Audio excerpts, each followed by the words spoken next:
Greetings, and welcome to the Guild of Mazes presents So You Think You Can Quest, the online, live-streamed Dungeons & Dragons-based game show with real cash prizes and precious stones that helps raise money for rotating community charities. I'm your host and Dungeon Master, and this is just a quick introduction to episode 15 of our open beta development process. Join us this evening as our contestants plod through the sewers to find yet a closer point of ingress to the dungeon that lurks underneath Hope's Rise, only to return to find in their path on the way back to what should be a safe home and landing, there stands two new individuals representing a society bent on the exact opposite of what the guild is trying to achieve. Contesting their right to be there, the guild is going to be up to their eyes in technicalities and things to deal with if they want to continue down the path they are currently on. What will they do in order to make it yet further beneath the substructures and ruins that lurk underneath the township of Hope's Rise? You'll have to tune in to find out, as well as who wins the precious stone for the evening, and who lives and who dies. All of these things and more will play out before your very eyes. So stay tuned, and thank you again to our fans, contestants, and patrons who are all making this possible. Bring on your goblin holes and band of oaks, hulking zombies and kabones, and no troll, don't slow me down, oh no. Don't dig a vicious, ever vicious, awesome, many possibilities. When I swing, I'm a clap on beat thing, go again every time, my friend, the outcomes are the same. I'll roll down 20 sides and cleave your ass in twain, because I'm rolling 20s like a 68 Impala. AC doesn't matter, critical damage from my warhammer. I throw the big two against every single farm that cross bottom of my mighty blow. I lay 'em low, yes I lay 'em low. And we are live. Thank you all for joining us this evening on the Sunday edition of So You Think You Can Quest, presented by the Guild of Mazes. I'm your host and Dungeon Master, and this is a live-streamed Dungeons & Dragons-based game show with real cash prizes and precious stones that helps raise money for rotating community charities. And on that subject, I'd just like to remind everyone that we are closing or near closed to the second 30-day period of our production cycle, and based on the first 2 months of all of everything that we can put together, from Patreon subscribers to Twitch to YouTube to anybody out there who might have donated randomly through Coffee or any of the other various means that you can use the internet to try and support something, we are taking 100% of all of that in the first 2 months and donating it to charitable causes. And then after that, we are going to be moving down to a static 15% of everything that we bring in goes to rotating charities, while another 15% of everything that we bring in starts getting reinvested into the escalating prize pool. So from here, well, not here, but about a week from now on out, soon 15% of everything that we bring in will start upping the $500 that is currently the reward for the main quest goal of being the first team of contestants to survive and step foot inside of the dungeon that lurks underneath Hope's Rise. And in doing so, then escalate it to yet another higher cash prize, and so on and so forth as this adventure continues, until one day our adventurers defeat the final boss and claim their ultimate reward.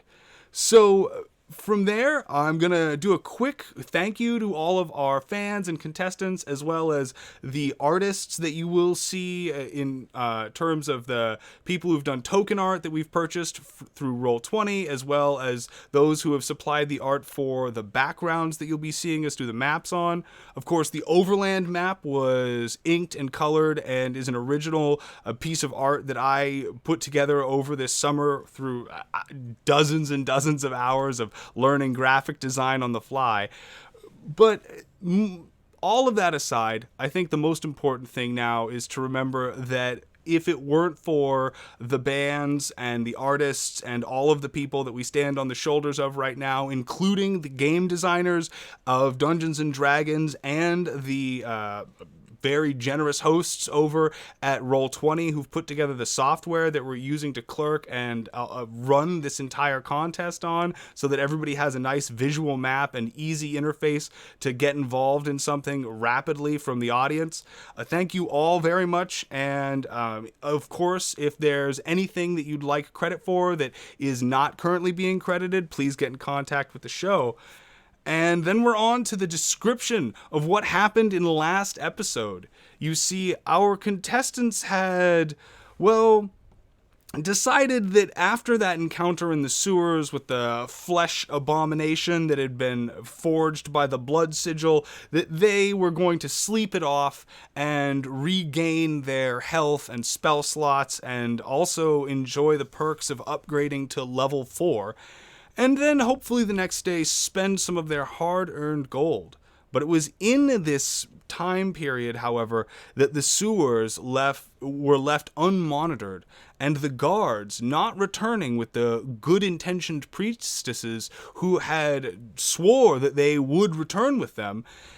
It seems that the sewer entrance to what the players suspect to be the dungeon itself was reestablished by not only the door that had been busted down and what seems to be fresh mechanisms put in place in order to secure it, but also a new retinue of mercenaries, looking skilled, highly armed, and also ready for a bit of dangerous combat with the players when they arrived, were talked down and the situation diffused, leaving our players now alone in the sewers with what they hope to be their first substantial lead at finding the entrance to this elusive dungeon for their guild, the Guild of Mazes. So, after investigating it and finding on the back that a glyph of power that had been fused from 2 lesser glyphs had been inscribed onto the surface of the door, the party hesitated, not wanting to be the first one to cross it. They, I believe, hucked a rat as if a live football across the threshold of the door, and thus triggered the semblance of an earth elemental out of the nearby components of stone and dirt that made up the walls of the hallway the stairs down that this door was guarding. The earth elemental then attacking the party and being easily bested thanks to the fresh spells and also a couple of key criticals on behalf of our player characters. We left off there.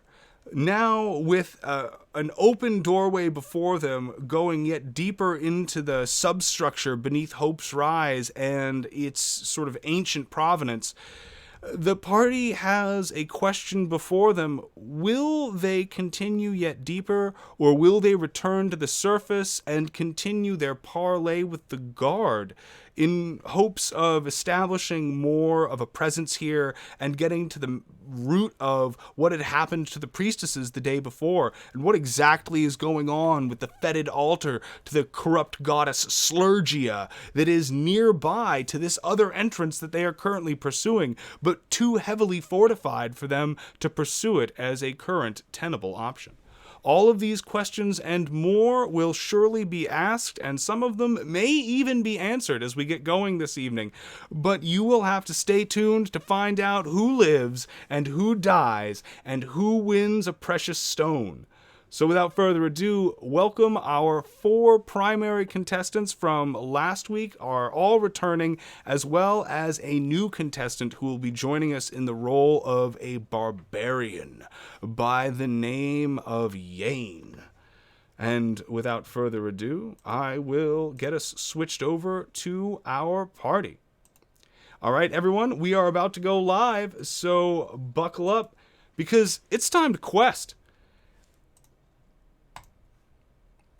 Everyone, you stand in the sewers of your...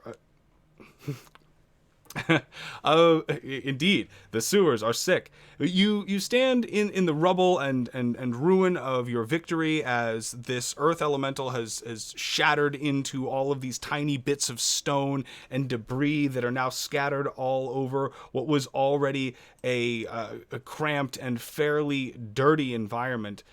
Now I'm gonna switch the character players over. There we go. The right map. Get everybody centered on the scene. Oh, wrong screen. There we go.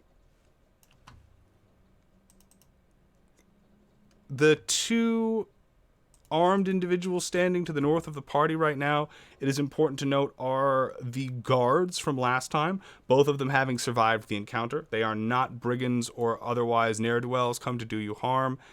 I am going to throw down a token for Yane, though Yane, at this moment, you are not actually joining the party there in the sewers, as the teleportation system for the Guild of Mazes is currently centered around the fountain at the center of town, and so you are going to be warped in above ground in the teeming marketplace that is a little past the prime of the day at this point, settling into the evening as you feel your physical body recoalesce out of a storm of veritable existential what's the word that I'm looking for? Miasma, from being merged with a universal plane of consciousness and being scattered into a million particles of individual being, and now here reassembled in a body that seems only vaguely familiar at the start of this process, while you begin to almost boot up all of your old memories and the reasons for why you had just suddenly been flung through space and time.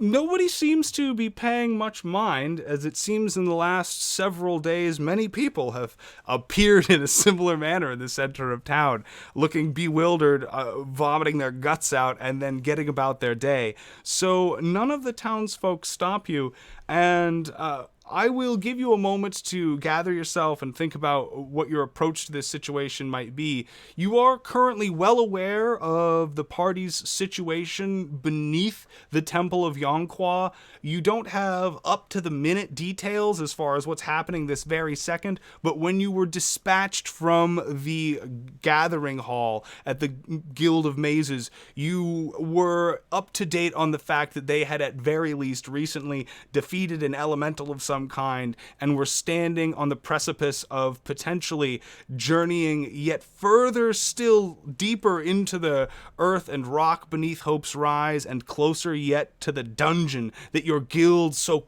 I don't want to say jealously covets, but well, covets certainly. So from there, I will skip down to the party who is actually in the sewers now. What do you want to do as you begin to sort of survey this scene of settling dust and filth?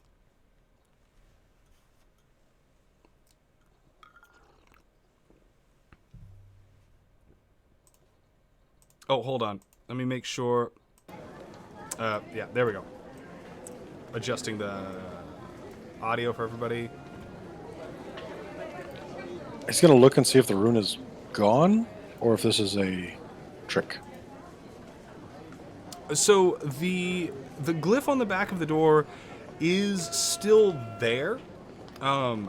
It does not seem to, with that 17, have the same kind of crackling potential that sort of like lies on the surface of well-inscribed glyphs, as if the magic of it has been depleted.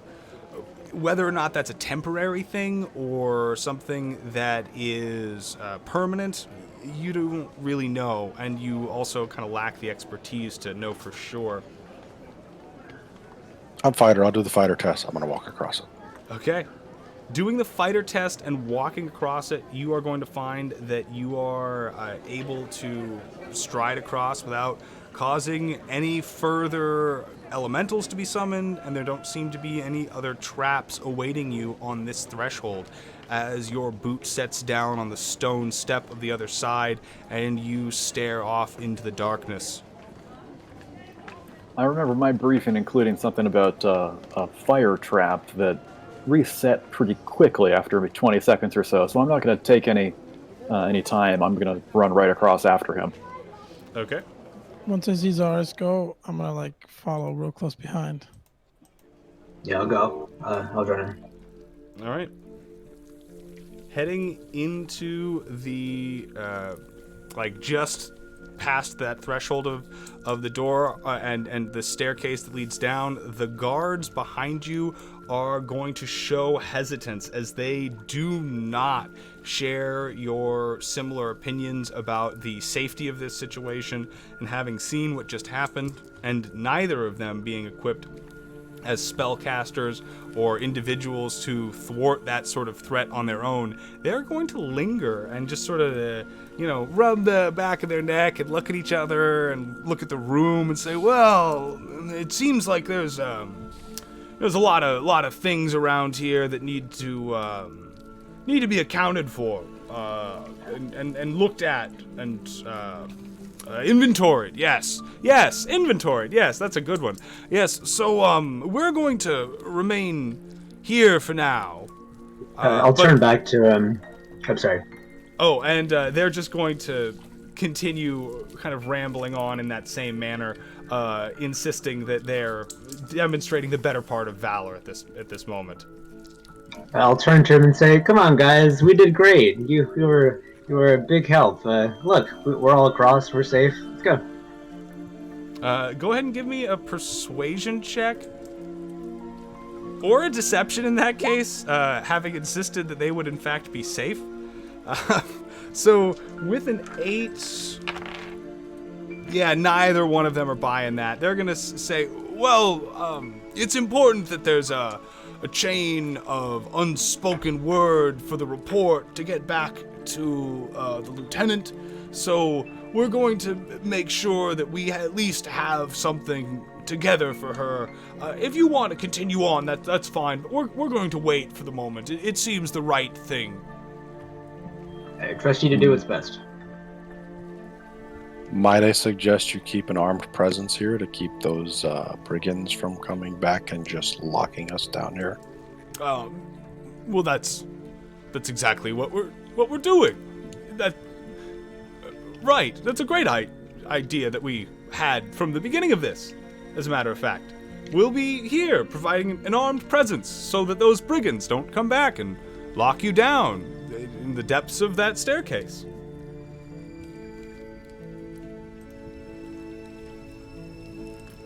Thank you. Thank you very much. I'll turn to the rest of the party. We should be having a new guildmate soon. Do we want to rendezvous with them or keep going a little bit further? Then we'd have to cross back over that. Yeah, a little late for that. I guess we jumped the gun. How many times do you want to cross the rune and see what happens? 3rd time's the charm. But our poor friend, is it going to be safe for them to come down here by themselves? Is there any way for us to tell the guild to send them to where we're at instead of to the center of town?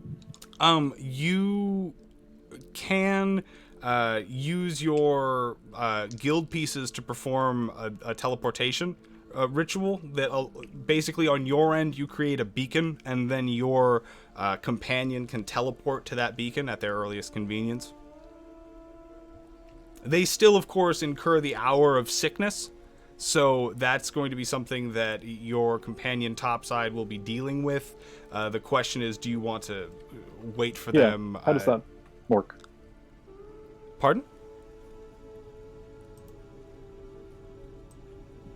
I think yes. How does this hour of sickness work? Oh, you have disadvantage on basically everything but your saving throws.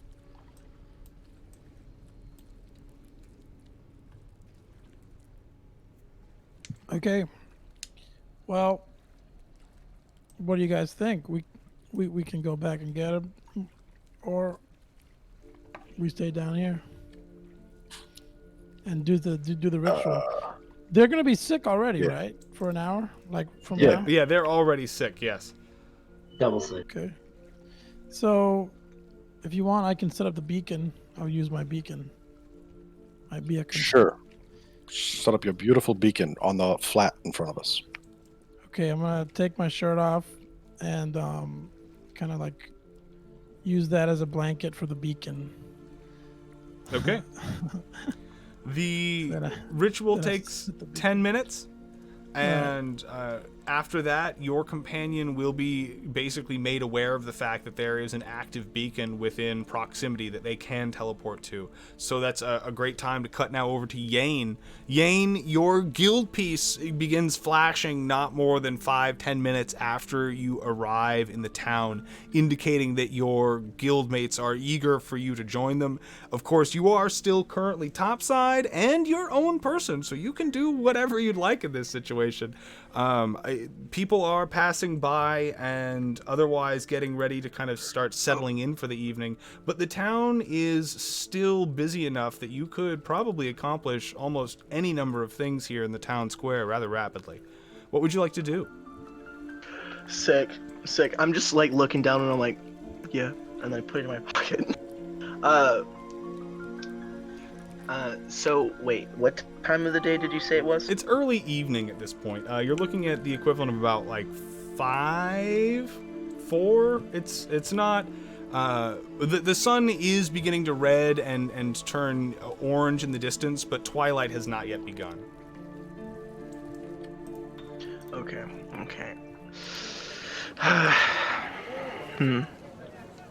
I guess I will just try to, like, I'm not gonna do anything right now when it comes to trying to find a place to buy things at. I'm gonna try to find my way, if I can at least, to see if I can meet up with the rest of the party, or whatever is triggering my my piece. Okay. So at that point, you can just take the teleportation and join them down there in the sewers. Sick. I'm ready to get ultra violent with my sickness. Okay. Indeed, you are going to, not moments after really, just finally feeling your molecules stop vibrating in different colors, and that will be the time that it seems you are beckoned yet further, and using the guild's unfortunately sometimes rickety teleportation system, you will be once again crudely disassembled into your base essence and morphed through the astral plane and reassembled into the form of one Yane Gorbrook, barbarian at large. You see your new guildmate begin to coalesce before you on the blanket that you had set out to perform this beacon. Yane, feel free to describe yourself as you would like to. Why, hello. I am a semi-tall half-orc. Barbarian, very built. I guess I'm kind of decent. I don't really talk much, but if you give me a chance, I'll probably tell you a couple of stories. And I have just appeared before you, very sick, about to barf. Oh, Yane, welcome. Welcome to our new home, Yane. You've come right on time. I'm gonna use the shirt and like wipe Yane's face. So sweaty, Yane. I know it takes a toll on the body coming down this way. We've all been there. I say, come, child. Hi. I'm Take a here seat now. upon this fine throne here. Wait, that's on the other side of the door. Take a seat over here on these steps. I go ahead and take a seat on the steps.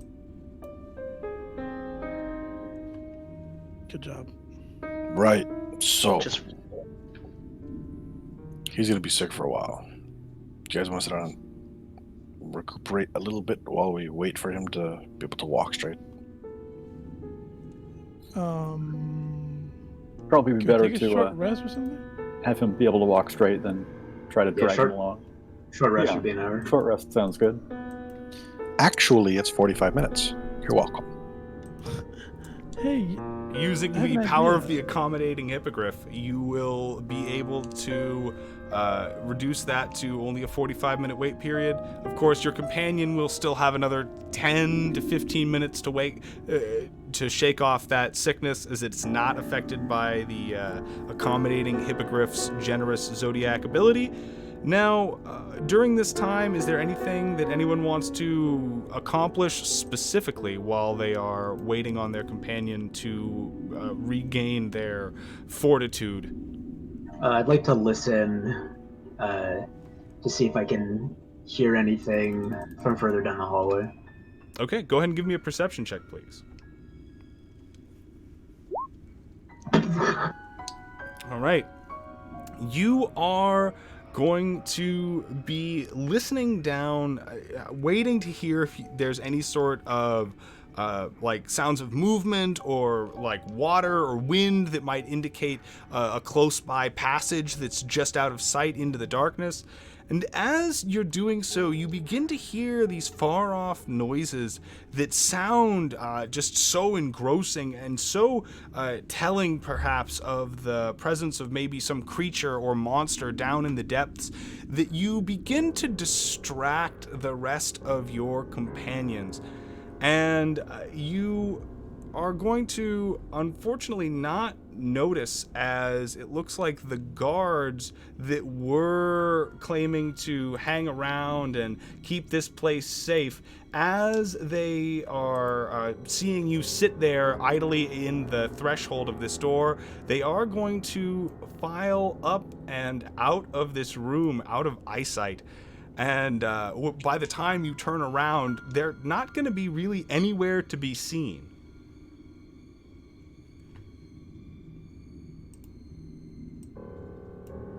Wait, we didn't see that, right? Only him? Only Jasper? None of us saw it because he was distracting us. Right, that's right. I'm sorry. There's something down there. There's something. Yeah. Did you hear that? No. Listen, but really listen. Oh my, I hear it. I think I hear it. Yeah, I will be intently studying these runes to try to figure out what this glyph is, how it's summoning stuff, but then get distracted by all this talk of like, what? I don't hear anything.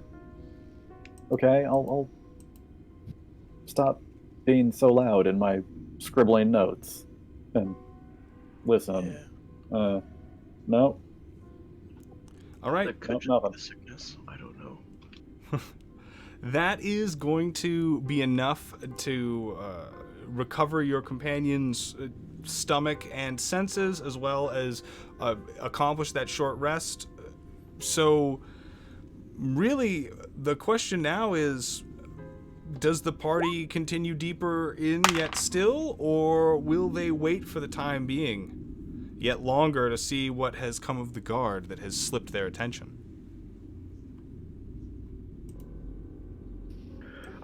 Just getting up from where I was sitting for a straight hour.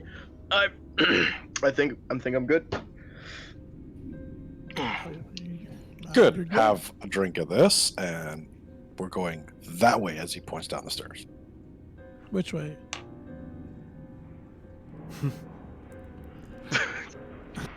What? Okay. Thank you. I'm gonna take my shirt off my head because I had it like kind of on my face, and I'm gonna put it back on. I guess not a shirt. It's like one of those, old school looking tunic things. I definitely want to see what's on the other side of that sigil, but I'm worried about staying down here too long as night is coming fast. Jesser, my grandfather used to say the grass is always greener on the other side. Let's go see that grass. Think about that. Your grandfather was a wise man. Not a lot of happy plant life down here, though. Just evil purple fungus. Well, Maybe so grass is greener on the other fungus- side of the ceiling. the fungus may be greener on the other side. Just Okay. Take a step iridescent forward. radioactive fungus. All right, we're going.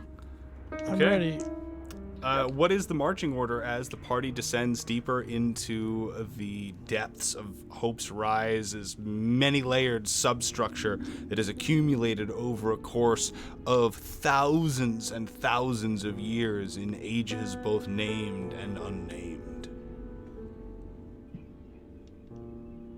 Ash, if you're so eager, want to take the lead and check for traps? Yeah. How about can I walk at the same time as checking for traps as I walk? Yeah, that's definitely possible. Okay, then I move like I'll just be walking. I'll be in the front, like looking around, touching the floor, touching a bunch of little things on the floor, the walls. I can go right behind him. If you need me to. Yes, orc. I need. Actually, I'll call out to you in orc language, because I speak orc. You know. So hey, follow me, pal. I'll need your back if some mummy jumps out at me or something. Okay. Okay. I respond back to him saying, "Of course, you lead the way." Okay, I'm leading the way. Should I check for traps? Should I roll for that? Yeah. Yes. Go ahead and give me a perception if you're trying to actively check for traps, and then if you're like looking for them in a specific area, that becomes investigation. I think I'm investigating because I'm kind of like touching like little bricks and like on the floors and on the walls. Sure. And then make an investigation, but note that that will slow down the party's like general speed as they're moving down this staircase if you're going to all wait behind Ash as they continue to sort of check the area to make sure that there are no further booby traps. It's better safe than sorry. We don't want another situation like that, folks. Okay, that is going to be a 12 investigation, which will see you further down by probably at least what feels to be another 30, 40 feet as these stairs descend and then reach a landing and then descend and then reach a landing again. And that goes on until you see in front of you what looks to be a tile on the floor that is obviously a pressure point that has been sunken in, and it is also covered in the remnants of the gore and blood and kind of just general like oozy exterior of the abomination that you had seen descend into this very staircase not but about almost 2 days prior at this point, which is going to mean that you don't have anything to fear from it, as it looks like this pressure plate has already been like triggered, and whatever was going to come of it has already happened. But you don't see anything else around either as a result of it. It doesn't look like there's any like marks of blasting on the stone beneath you. There are no holes in the walls for spears or darts to emerge from. You don't see what this trap was likely tied to at one point. Oh man, Yane, what's your camera's like going seizure mode. Yan, so What? Yan's really got that teleportation sickness. Yeah, really got that sickness. All right, at least it stopped blinking. So, well, I guess Yan's somewhere there. Ash is like, whoa, guys, we got a live one here, possibly a live one. Come take a closer look. We got a tile. Looks like it's sunken down a little bit. Some slime. No signs of a struggle. Just some left behind slime. What do you guys think about this? Don't step on it again. Yeah. If it's that slime beast that nearly wiped us out, I'm glad for that. I'm thinking whatever did step on this probably took the brunt of the trap. You don't want to see what stepped on this. Can I put my finger in the slime and like take a lick of it? You certainly can. I'm trying to that's see a it. choice. Yeah, I just want to confirm that it's from that slime monster that we saw. Okay, go ahead and give me a Constitution saving throw. And I'm gonna move the party over to a new map. So hold on as I get everybody centered. Back in the hallway here, as Great. you have now descended further and off of the previous area. I'm gonna drop our character, our party down. Oh wait, hold on. Is that a map? Okay, no, those are objects. You should have control over them. Ash, I'll drop you down here. Jasir, and then Yane. Okay, so Constitution saving throw of 4. You are going to immediately regret your decision to taste this, as it is going to confirm your suspicions, but almost overly so, as there is now going to be no doubt in your mind that whatever produced this could be anything other than some sort of profane composite of both sewer-dwelling ne'er-do-wells that had gone half mad in from their daily work, as well as profane blood magic. And it's going to cause you to become immediately just nauseous. You're going to be taking disadvantage on strength and dex and con checks for the next foreseeable time. You're not sure when this feeling of intense nausea is going to end. Oh God, guys! This is what happens when you lick random things from the dungeon. Don't do it! Don't lick it! Don't lick it! Don't lick it! So, was it the slime? It's the it's the slime. It's definitely the slime. Just hand on his Good to back, just confirm. rubbing it. You're gonna be okay. Yeah. Just walk it off. Can somebody hold me? Can somebody hold me?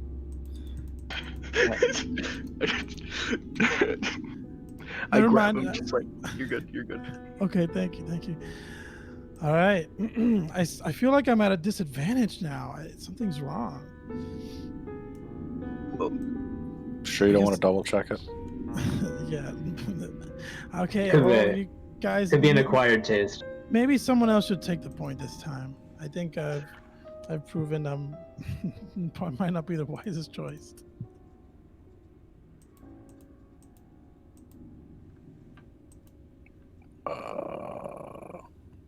That is a good question. I'm really comfortable at this second, but anybody here really good at perceiving things while we're walking? The champion stepped forward. Nope. But I'll do my best. What are those red rectangles?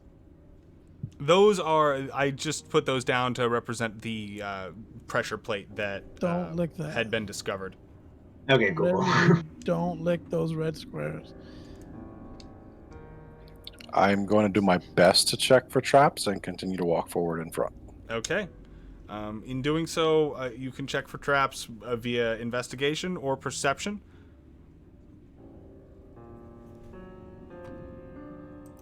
And I'll guide on that. Okay.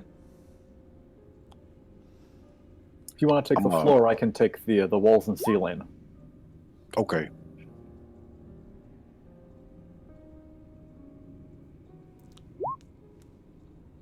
Detlin, that 5 investigation.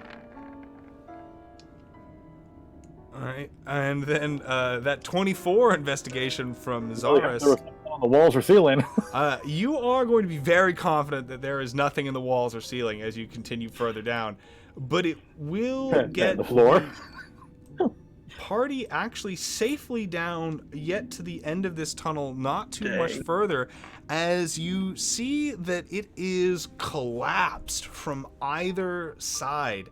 There is no way that anything could feasibly get through what is this just pile of earth and stone, and you have no idea like how much longer this tunnel continues on in this sort of collapsed state.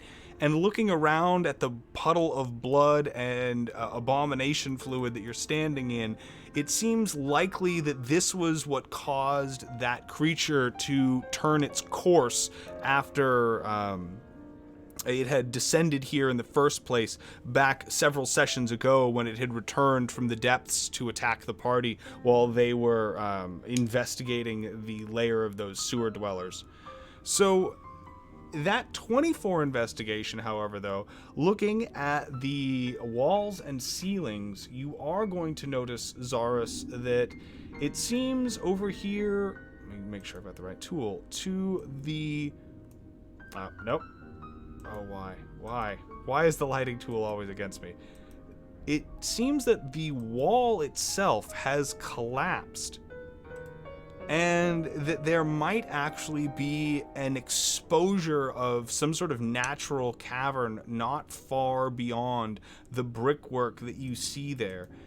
Likely meaning that it would be easier probably to go and take kind of an impromptu right on your, or to your character's left, on your journey downward than it would be to try and dig through the massive collapse of this tunnel in front of you.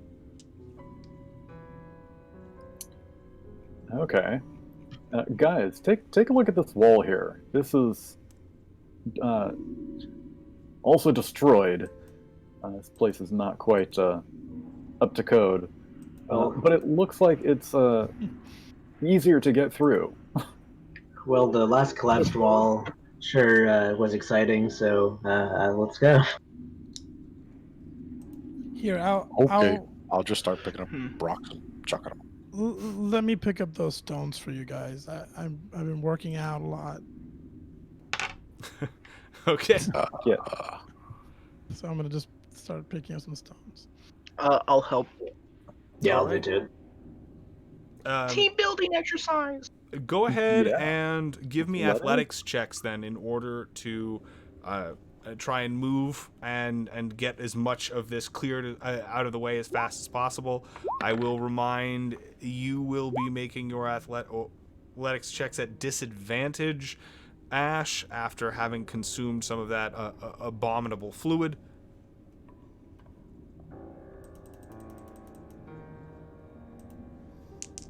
$19, $12. Ash at disadvantage is going to get a 9.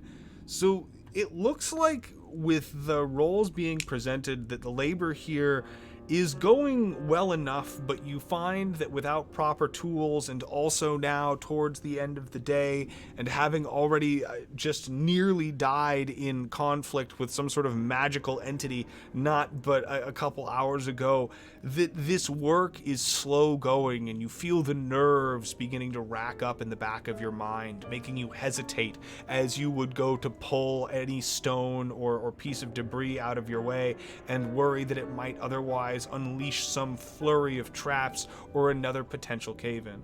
You are going to be able to make enough progress, though, that you can now see the mouth of the cave on the other side, but getting in and out looks like it would be a task for someone of particularly slight frame. And looking at the party, I don't think anyone really fits the bill, as everyone over here is over 5 feet tall, I believe. For a second, I thought you were gonna say we all have dad bods.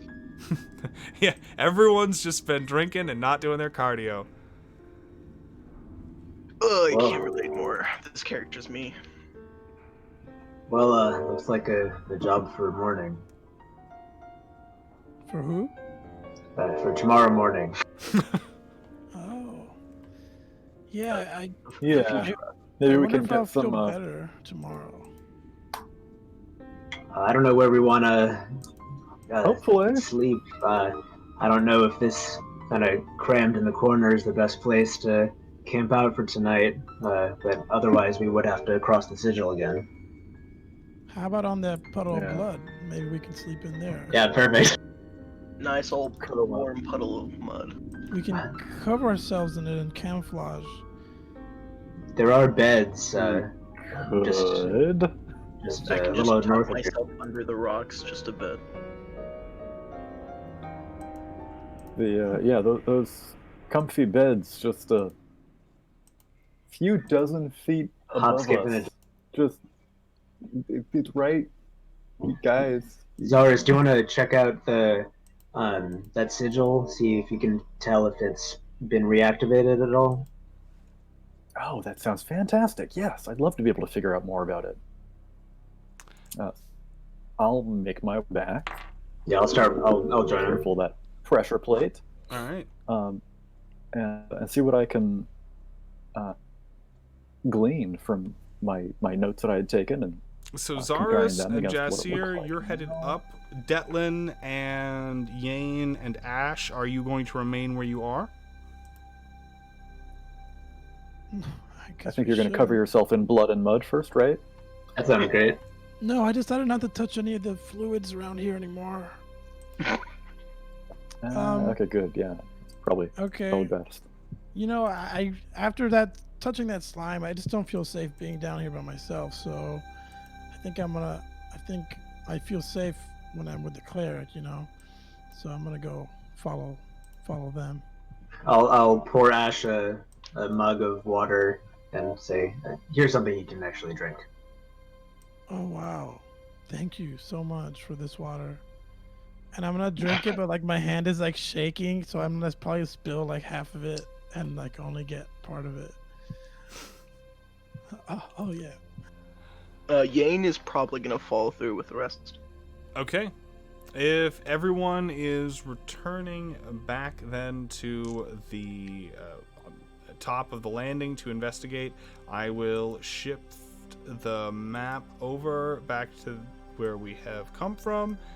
And you will also then, as you... Let me get the map centered back to where we are. Reach the top of that rise. Be treated to sounds that do not... There we go. Okay. Seem like familiar voices. But instead, in the distance, as you are coming up the staircase, they sound like the kind of bickering of two familiar voices, one of them distinctly higher in tone and a bit more melodic than any of the voices of the guard that accompanied you into the ruins or the basement or the sewer.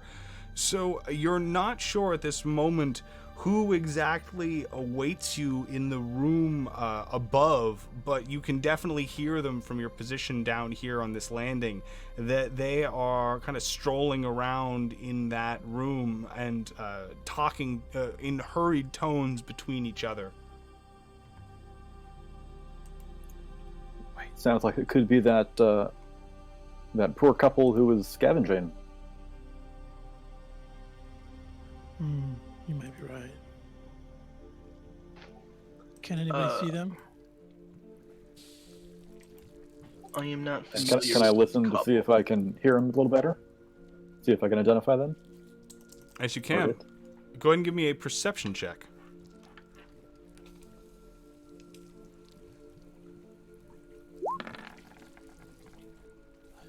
All right, you cannot hear anything past what I just described in terms of that it seems that they might have slightly different tones and pitch than the guard. There's likely only two of them, and they seem to be talking hurriedly between each other in kind of a familial patter, but there's no really detail added to it as you pause to wait and listen. No matter how much you try, you can't get more than kind of the rounded out, like, Charlie Brown adult speak. Oh man. I think I'm gonna. Could I go up to the door and just put my ear to it just to eavesdrop? The door itself is still down. Oh. So you are all out of sight because of the fact that you are a couple landings down. So at the angle currently, you can't really see into that room up ahead as much as it can't really see like where you are right now. If you go up to about, I'll draw a line, about here. Oh, that should have. I don't know why that wasn't visible on the stream. Oh, I know why. One moment. Get to the right layer.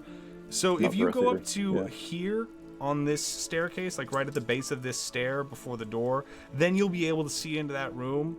But before then, you aren't really going to like come into view, and so you are in relative safety for the moment. I turn around to Nice place to be. the group and I'm like, can someone just fill me in on what we're hearing? Sounds like we need a scout. They sound like adults. Someone wanna crawl up there? See if they can stay hidden and get a closer look. Well, I mean, no, I can't. I'm too. Don't worry, it's okay. We understand. I don't think I should do it. I feel like I'm gonna throw up and I might fall over or something. I can't. Well, you could crawl on your stomach in the dirt. That seems like something you might enjoy. But going, I mean, you did you kind of wouldn't taste fall. the dungeon slime, so Yeah. yeah, well, you know what? Honestly, it was worth it. It was worth it. Yeah, It a was valuable memory you'll totally never worth it. forget. Like when I licked it, my vision, like just for a second, like got really blurry. It was really cool. remember, kids. Don't eat slime. Okay. Who wants to go? Like I said, I can't go. I'm not the stealthiest. Option 2? Well, I would be interested in seeing what's up with the glyph, the rune itself too. So, we could. I hesitate to use the phrase "kill two birds with one stone." Kill one Zarus with one sneaking. No one's dying action. today, Zaris. Okay, good. Okay, you know what? If everyone's too scared to go, oh, a brave champion steps forward. Somebody went. All right, Given that Declan? as he's as tall as he is, he's just going to get until he can see into the room and just kind of like maybe a couple dragon horns and scales poking up. All right. As you do, you are going to hear an audible hush fall over the two. You are also going to catch the tops of the heads of two individuals that are standing on the rug near where there had once been a table in this area. One of them is clad in what seems to be the garb of some kind of engineer or artificer, as they have goggles on top of their head, accompanied by the telltale signs of oil stains upon their cheeks, and enough buckles and zippers that there's no way that all of those are functional. The individual to the left of them, or your right, depending on how you want to put this perspective on, though, is looks to be perhaps slightly older than him. Shares similar facial features to the extent that you would bet that these two are likely family, and appears to be his older sister, though she has at her hand, in one hand, a staff of some kind that is kind of hanging idly. Her other hand seems to be containing a small amount of magical light that she is using to kind of shine over the cobblestones and tile of this sewer. And you can hear her kind of muttering very, very faintly to herself at this point. But Declan, other than that, that's sort of what you immediately stumble into as you kind of get up far enough to see into the room.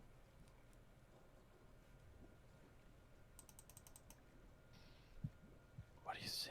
Just going to quickly look back toward the party. 2 casters, and I'm going to rush them. Excuse me, sir. Are you still alive?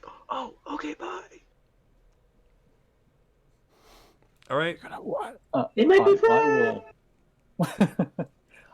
I will get up and run after him as well. Same. Hopefully not to kill these nice casters. But definitely to intercede if need be. Javelin drawn. Okay. I'll shake my head and not run, but just walk up slowly. I'm gonna walk behind Chester, like holding on to your, your garb, whatever kind of garb you got on. Detlin, you charge into the room. Are you going to attempt to attack them, or are you merely just rushing to close the distance? Rushing to close the distance to see if I can tell if one of them are muttering to themselves. Does that sound like the same way a caster mutters to themselves before they shoot you with lightning? Okay. As you rush forward, you can see both of them stand back and take a quick moment to ready themselves, as if you were some sort of threat of some kind. But then, seeing that you are not going to close the 10-foot gap between the two of them, between you and them, they are gonna hesitate now. The woman with magic actively sparking around her hands, and you can tell that she was muttering in a kind of subdued way, but has elevated that into just full tilt incanting, as she is now working through words of power to begin weaving together what seems to be spellcraft of a fairly high order, but you are not very familiar with those arts. As this is happening and she is kind of slipping deeper and deeper into her arcane trance almost, the younger one, seemingly her brother, is going to step forward and say, well, well, well. It was bound to happen eventually.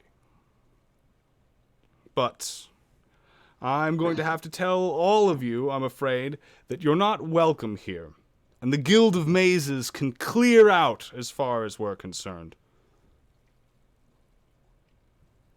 They could still be friendly.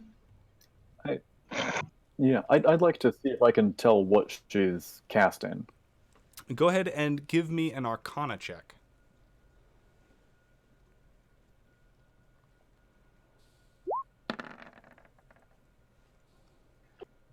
All right. With Okay, a I like that. 24 Arcana check, it seems as if she is busy preparing some sort of high-level evocation spell. You are not quite sure whether or not it is a wall of fire or a wall of stone, but it is likely one of those two.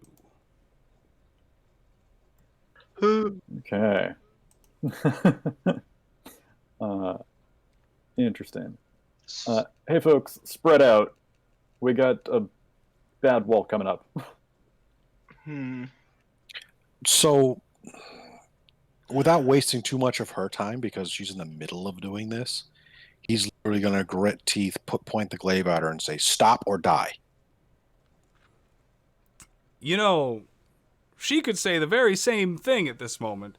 And the man is going to kind of get in between the line of sight of your glaive and her face, and so he's kind of now directly at the tip of that spear point, and say, she is preparing the insurance that I'm sure you are all now busy preparing as well in these situations.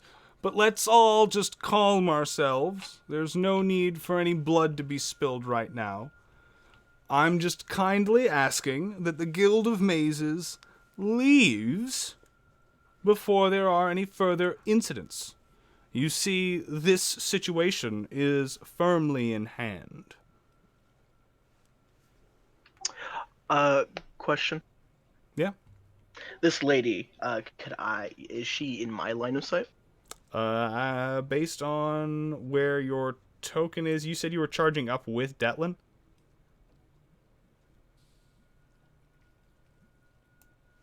Yeah, I think they said that. Yes. So where did you charge up to? Most definitely, like right at the peak of the stairs with Zaris and Beansprout. Okay. Sprout. Then at that point, yeah, she is within your line of sight. Her entire body is not visible, so she effectively has cover at this point because of the angle, but you could see her if that's all you're looking for. Yeah, no, could I move to a section to where she isn't covered? Like Yeah, right you'd have on to the just right? move further up because you want to get to a right about there. Yeah. Sick, sick. I'm gonna take out my javelin. Okay. That is all sort of going on in simultaneity with the rest of this.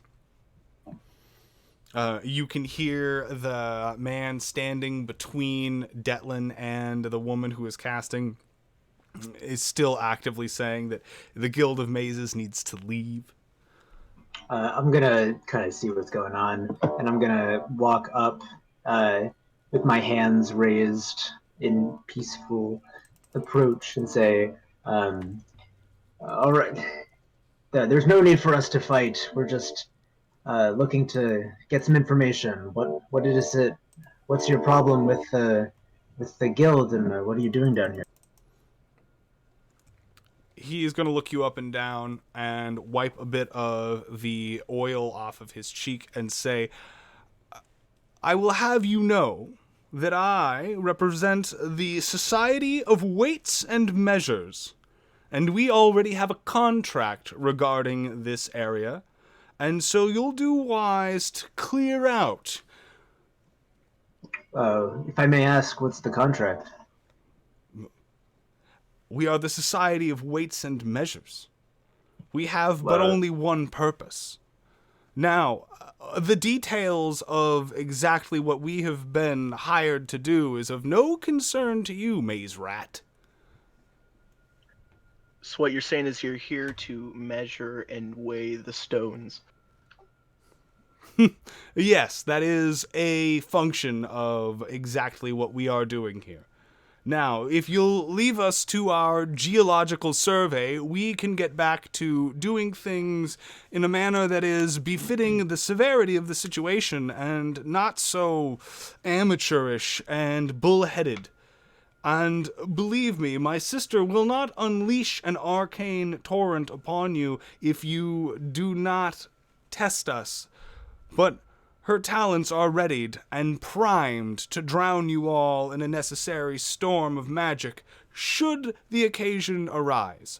So, I am going to recommend, once again, please, don't make me waste any more of my time in cleaning up the blood or otherwise slag that will be melted down from your armor, and move along. It's bad enough that we're going to have to reset this glyph thanks to whoever it was. Was it you? Are you the ones that destroyed this? As he points over to the door that is now laying flat on the ground and the giant heap of rubble that is still sitting atop of it. We were not the ones who set off the glyph. I believe it was a big rat. No, it was sewer rats. Okay, go ahead and give me a deception. That's true. Oh, it was honestly, yeah, they were rats. I We will. threw on it, but It is honest, but it isn't an intentional withholding of the truth in a way that I feel like any court of law would recognize. So I'm going to ask for a deception. Okay. Do I have time to guide that? You do not, unfortunately. Cool. They're going to look over and say, I have no doubt it was a rat. Likely 5 large ones, particularly dumb, and then he'll shoot over at Ash, and unbathed. Can I throw up? Do I have to roll to throw up? I remember back in my day where Given your condition, I'm going to say no, you don't. You would actually have to roll not to. I just throw up. And then I also want to say... I remember back... Go ahead. Oh, you can go. Well, I just... When I throw up, after I throw up, I want to wipe my mouth with my shirt. And I say... I was sent here from the Department of Recruitment and Retribution to find my brother. That's why. That's why I'm here. The I was just gonna have. oh, please. I was just gonna have Yane say to just openly, not directly at anyone. Just like, I remember back in my day when you would go into a dungeon and you'd come across people like this. They had so much better like insults, but now this is blind threats with nothing to back. And I just like kind of just tap my javelin on the ground, attempting to intimidate him. Okay, go ahead and give me I an step intimidate aside. Okay. as Yane steps forward and insults the very substance and thematic form that this particular character is taking on. They are going to kind of look between each other as the Yane, the man himself, is actually going to flinch for a moment, looking upon the half-orc barbarian and also now the dragonborn standing but 5 feet away, massive glaive in his hand, and then looking over the shoulder to his sister, whose hands are still spread wide in arcing currents of energy, a spell on hold, basically, waiting now for just word to release it. Is going to think to himself that it looks like he might live ultimately, but what the cost of that might be and how far Detlin may get in, jamming that glaive through his abdomen before the rest of the party dies is not really a game that he feels like playing. And so with that, he is going to kind of turn to his sister and motion that she put her hands down as she is going to begin dropping them, but you can still see energy pulsing out from under the sleeves of her dark blue robe. And he'll say, well, okay. I understand that you may have some problems with your end of the workflow in this situation, but as it stands, I currently have a standing work order to be outfitting this area in a way that is consistent with the schematics that my guild has received, and if you all do not mind, I would like you to leave so that I can seal up this doorway and get it properly fortified against interlopers, much like yourselves. I like turn to to the people behind me. I'm like, I honestly did not catch anything they just said. There was a lot of big words. We are also here on our own job, and we're happen to be working with the city. So we have authority to be here as well. We both seem to have some authority to be here. There's no reason for us to fight. I'm sure we can work this out. I see.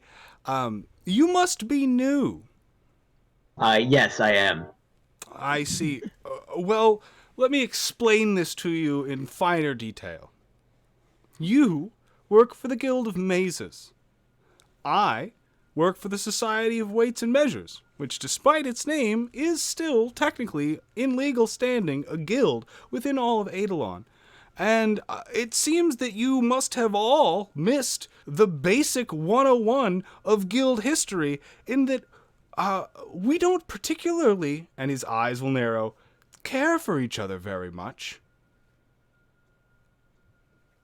That's like the excuse of saying my dad hated your dad, so I hate you. Yes, the difference is that my dad pays me handsomely to try and make sure that you continue to hate me and my father. So they're paying you to bother us. Oh, They're no, paying you to be make no unproductive. mistake. You are being paid to bother us. I feel like in this whole time we were standing here arguing, you could have done a lot more work by just letting us pass. Just saying. No, Also- I see. This is sort of the problem that I'm arriving at, is that I and my sister have taken quite a bit of time and effort in order to incentivize a local gang to move into this area and keep watch on it without attracting attention, while also fortifying the rear entrance to what is potentially something of great interest to my employers, and I'm sure yours, he will say through gritted teeth.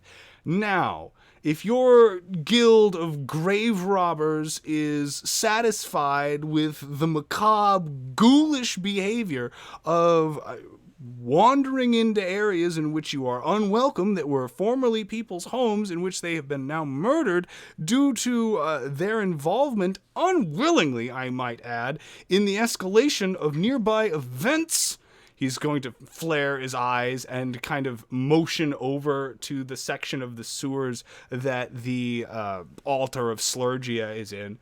Now, due to the escalation of recent events on your behalf, we find ourselves in an escalating situation.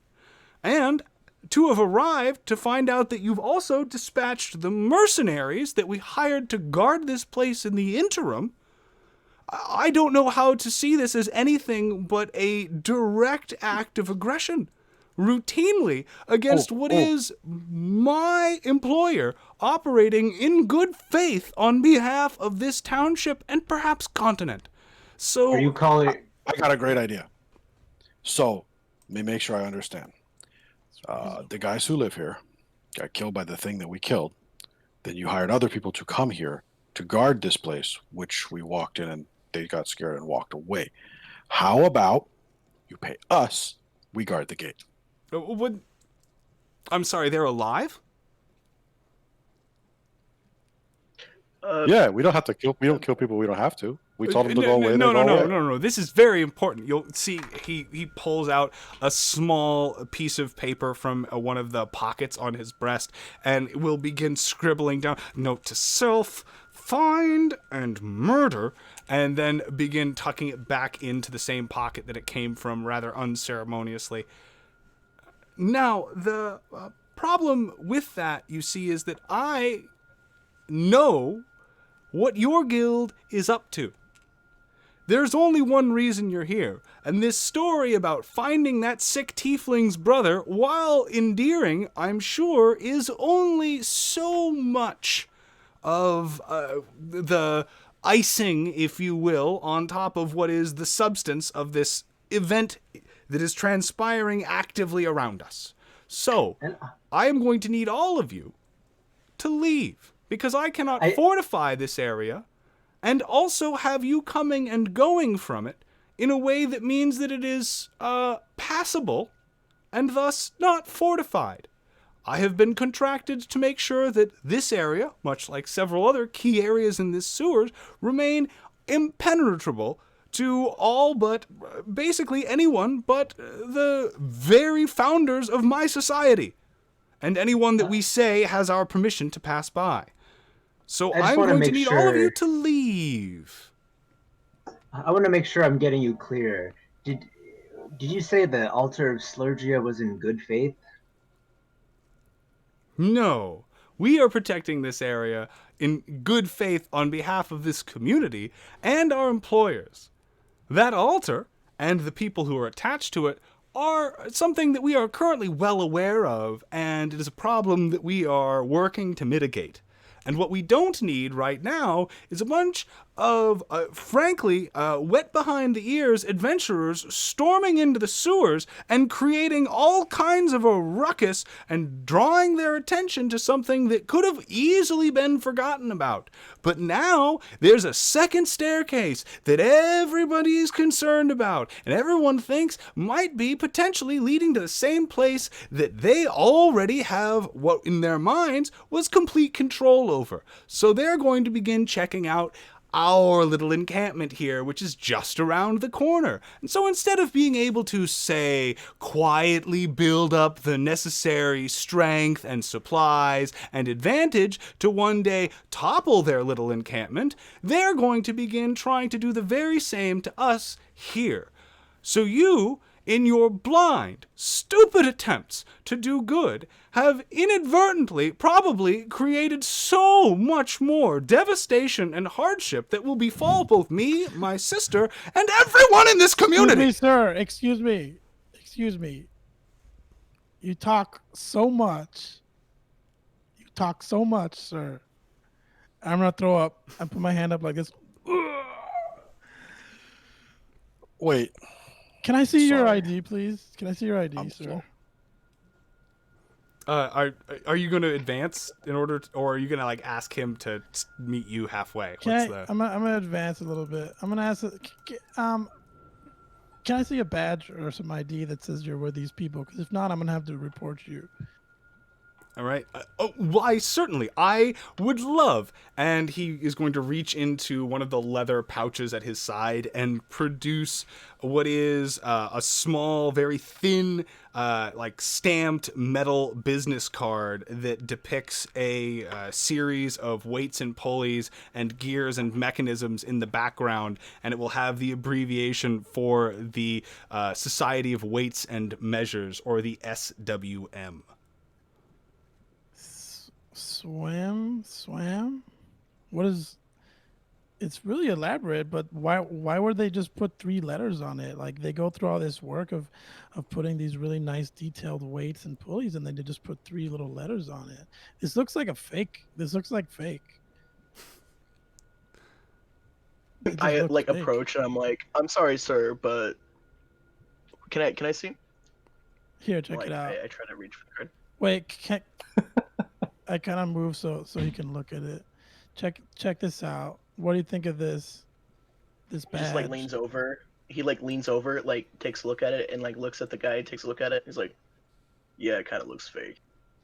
Right? Like, I actually knew someone that used to make these when I was in like in training school, and yeah, that one looks fake. What do you think? Not gonna lie. What do you think, fighter bro? Should we ask these guys to leave? So I at mean, this yeah, point, he's like gonna just start walking past this guy, start to step up to where he's in line with the one holding magic under her hands.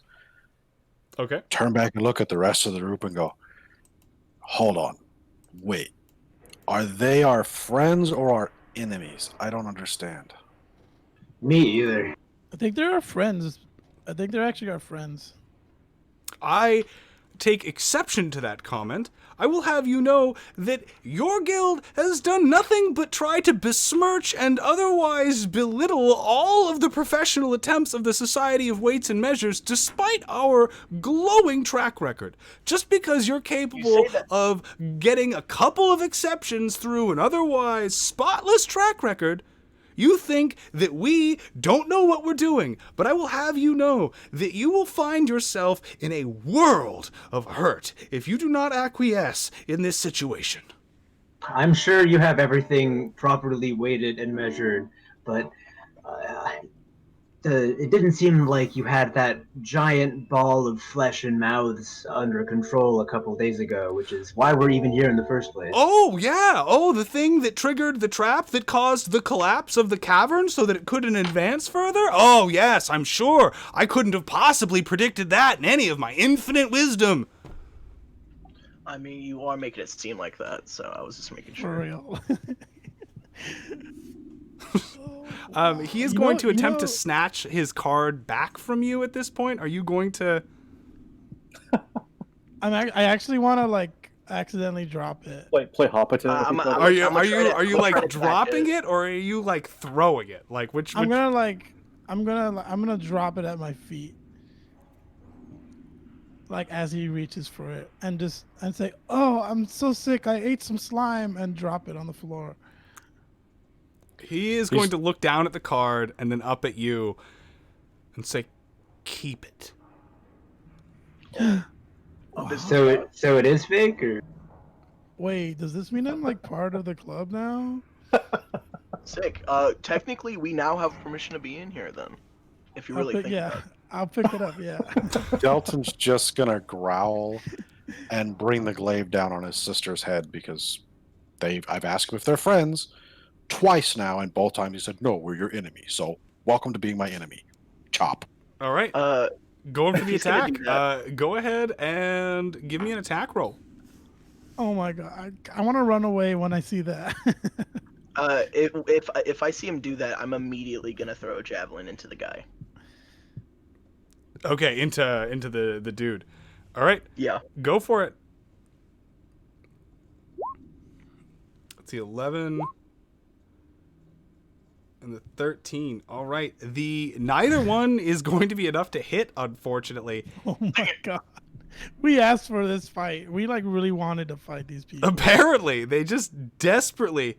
And in response to that, I'm gonna clearly just ask those who want to participate to roll initiative, as that's where we find ourselves. I'm gonna yell out to the guy. Are we still good to go, or is this happening? is this happening? Don't forget to click on Really- your really would token like to before you leave. roll initiative, and we will see exactly who is going to be going first here. Does he ever answer? In response to is this happening? Somebody is actively throwing a javelin at them. So the response to that is going to be apparently. All right. Whoops, my hand slipped.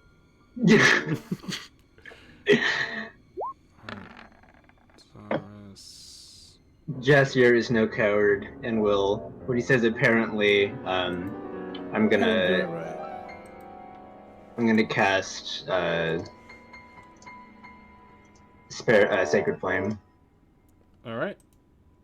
Hold on. At this point, after that initial melee Okay. attack, yeah, we're gonna be moving over into the actual combat order to determine who's going when. Detlin.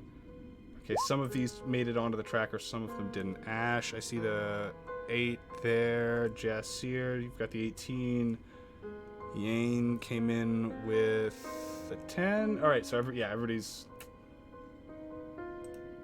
in good standing. I'm rolling for now our 2.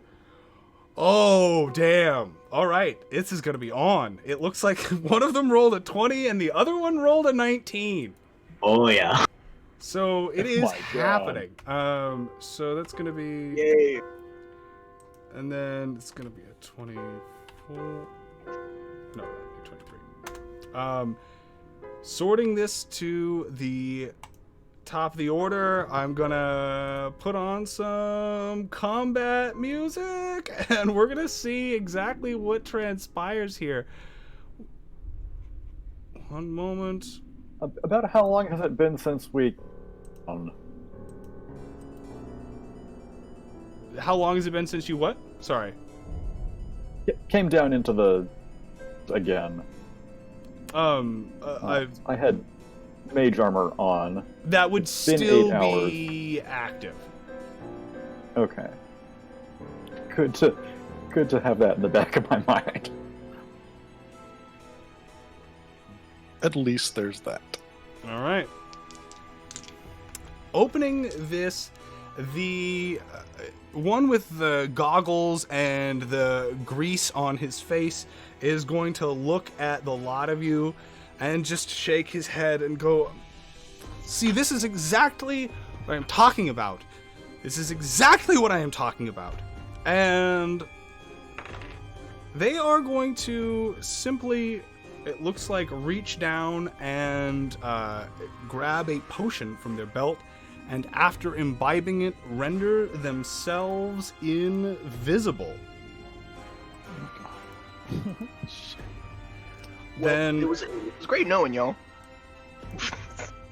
after that invisibility sets in, their stealth is going to see them adequately across the map in a way that doesn't trigger any obvious awareness of their position. So from there, that is going to be the end of that person's turn, more or less, without you really knowing if anything else has come of it. From there, though, I will go on to the mage, who has been now holding on to their spell for some time. And let me just make sure that I get the appropriate distance of this. It is 60 feet long. Okay, got it. So she is going to, sure enough, as predicted by your wizard Zaris, going to be invoking a wall of fire. Grabbing my fire decals right now. It is going to, by the looks of it, it probably only hit 2 of you, but we will see as that trajectory gets drawn out on the map. There we go. That will do nicely.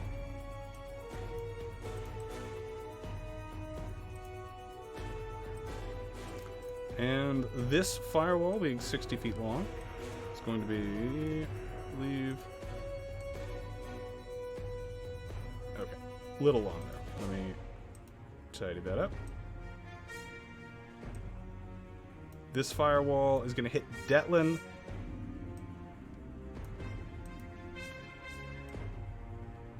And if she can angle it, yeah.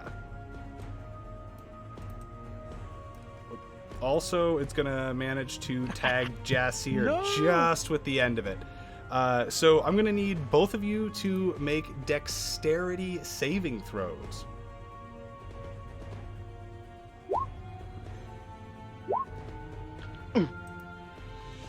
All right, Jasir, that's an 8. Detlin, that's a 17. That 17 is going to be enough to make the save in this case. That 8 is not. I'm now going to roll my 5d8s of fire damage.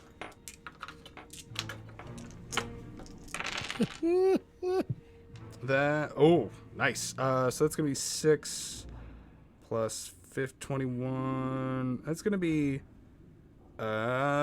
math. That's 27. And no, sorry, 26. And then Ow. you will also be pushed onto the other, and any creature that stands within 10 feet of the wall takes damage on the end of their turn. She is then going to, having summoned that, back up. 1, 2, 3, 4, and basically, get to the lip of the edge of this like channel or trough of sewage behind her, and issue you all one final warning. And now, hearing her speak really for the first time, you're all taken aback, as it seems that while her arcane energy is flowing through her veins, and after having just poured out this monstrous pyre-like wall of fire that is actively, for those of you even standing within its radius right now, obviously not something that you can endure for much longer without having to back up. And she is going to say, "You have now, for the second time, meddled in my affairs. You will live not much longer, and your guild will not be welcome should this continue."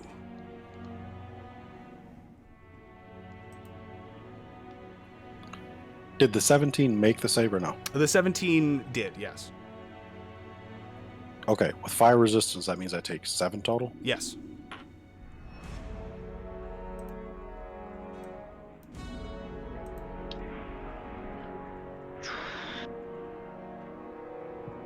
Second. Yeah. Ash has second thoughts. Jasir, it is your turn though. However, Okay. I'm going to. Can I, as a bonus action, drink a health potion? unfortunately, consuming potions are like full actions unless you have abilities that help modify that, like rogue quick hands. Okay.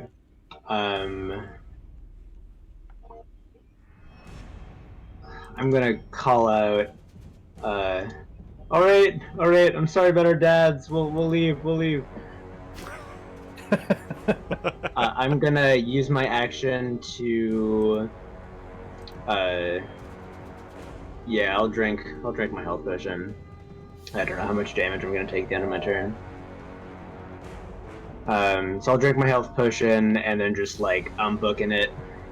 Are you which direction? Back down, or are you gonna try and like make it through that gap that exists, like right where Detlin is at?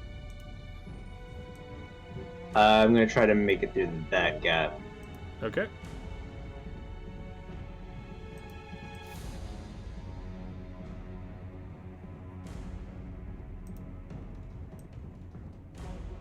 So from there, Jasir, you're drinking a potion and then booking it. Can I be in the same space as Ash? You cannot, unfortunately. Not unless you have a small character, so you'll have to pick one adjacent.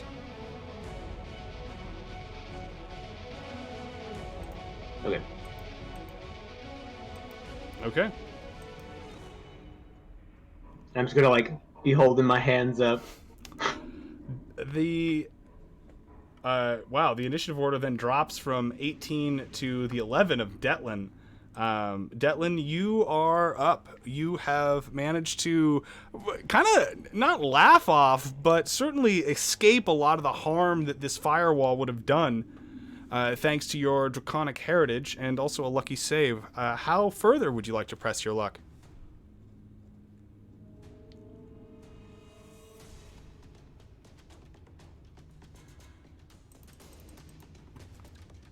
Detlin? Given the nature of the guild and the way these guys are like, we're going to leave now. Sorry for your luck. We're going to see what happens. I'll use my entire action to move north and say, fine. What's the other way in? Go ahead and give me a persuasion.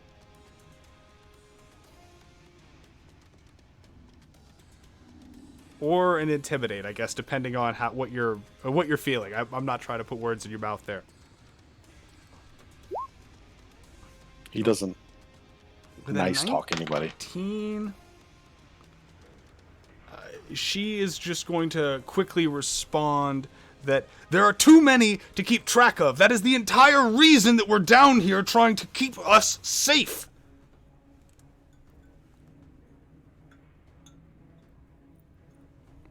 You keep your door. Don't attack my people. We'll leave.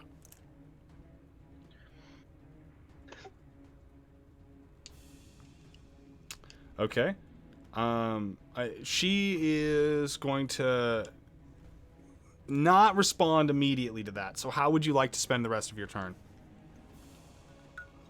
I assumed with that much talking it would be a full action, so I just... The intimidation, I'm counting as a bonus. With that much talking, I mean, you could have accomplished that while doing something else, like, you know, readying an arrow or whatnot, but He's going to appear non-hostile and strap his glaive to his back. Okay. All right. So that combined with the talking and everything, then yeah, that is a full action and the movement. So we will then go over to Yane Gorbrook. Yane. Hi. Yep. Could I like do like at least like a look around to see if there's like any evidence of like a person like maybe invisible being somewhere, like footprints or like maybe. Yeah. So you can make a perception check to try and spot somebody who is invisible. By the mechanics, they just have an exceedingly good chance of avoiding you. But go for it. Sick. All right, and based on that and the stealth check already rolled, you will not be able to locate where that invisible person is. I just, give a big long sigh, and I'm like, I'll leave. And I follow behind him.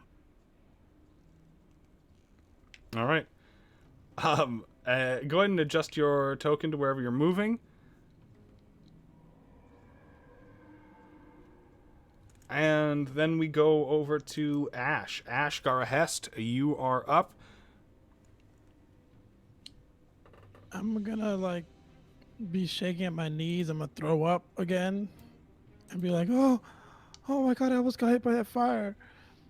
And say, so sorry to have bothered you. The society is doing great work these days. And I'm gonna actually dash towards over there, north, through that little rock rubble up to Delton.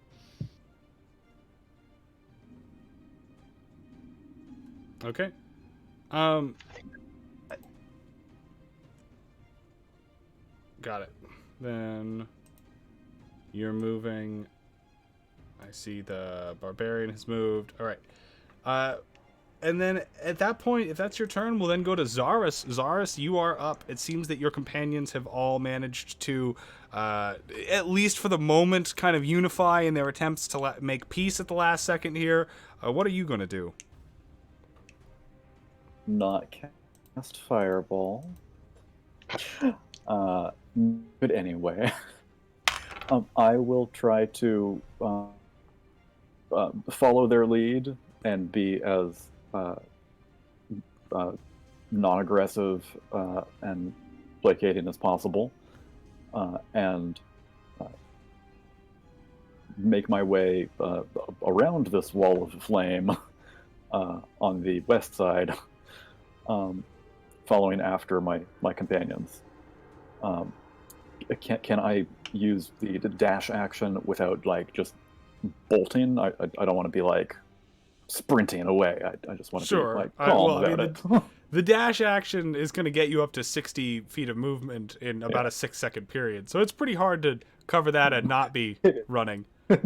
Running with my... I don't want to be a chicken with my head cut off. Yeah, sure, but, sure. I want to look dignified while I sprint madly away from the crackling barrier of arcane death. Yeah. I'll do what I can there. Yeah, sure. I understand. So if that's your turn, go ahead and slide your token over to wherever you're ending it, and we will go to the top of the order. And now we've got some important rolls to make, as we need to see exactly... Okay, it looks like at the top of the order, the one that had turned himself invisible the previous round is going to call out from what sounds like kind of generally this direction. Oh, wrong layer, sorry. This direction over here, but where exactly you are unsure. And he will say, I have no intention of starting a guild war here. Things will only escalate, and I am working for my masters as much as you are working for yours. But let it be known that you are not currently welcome to trespass across property that is actively under contract by the Society of Weights and Measures. I'm just gonna quickly respond as to be fair, we do have a card now, so. That card is not a qualifying membership, and you should know that.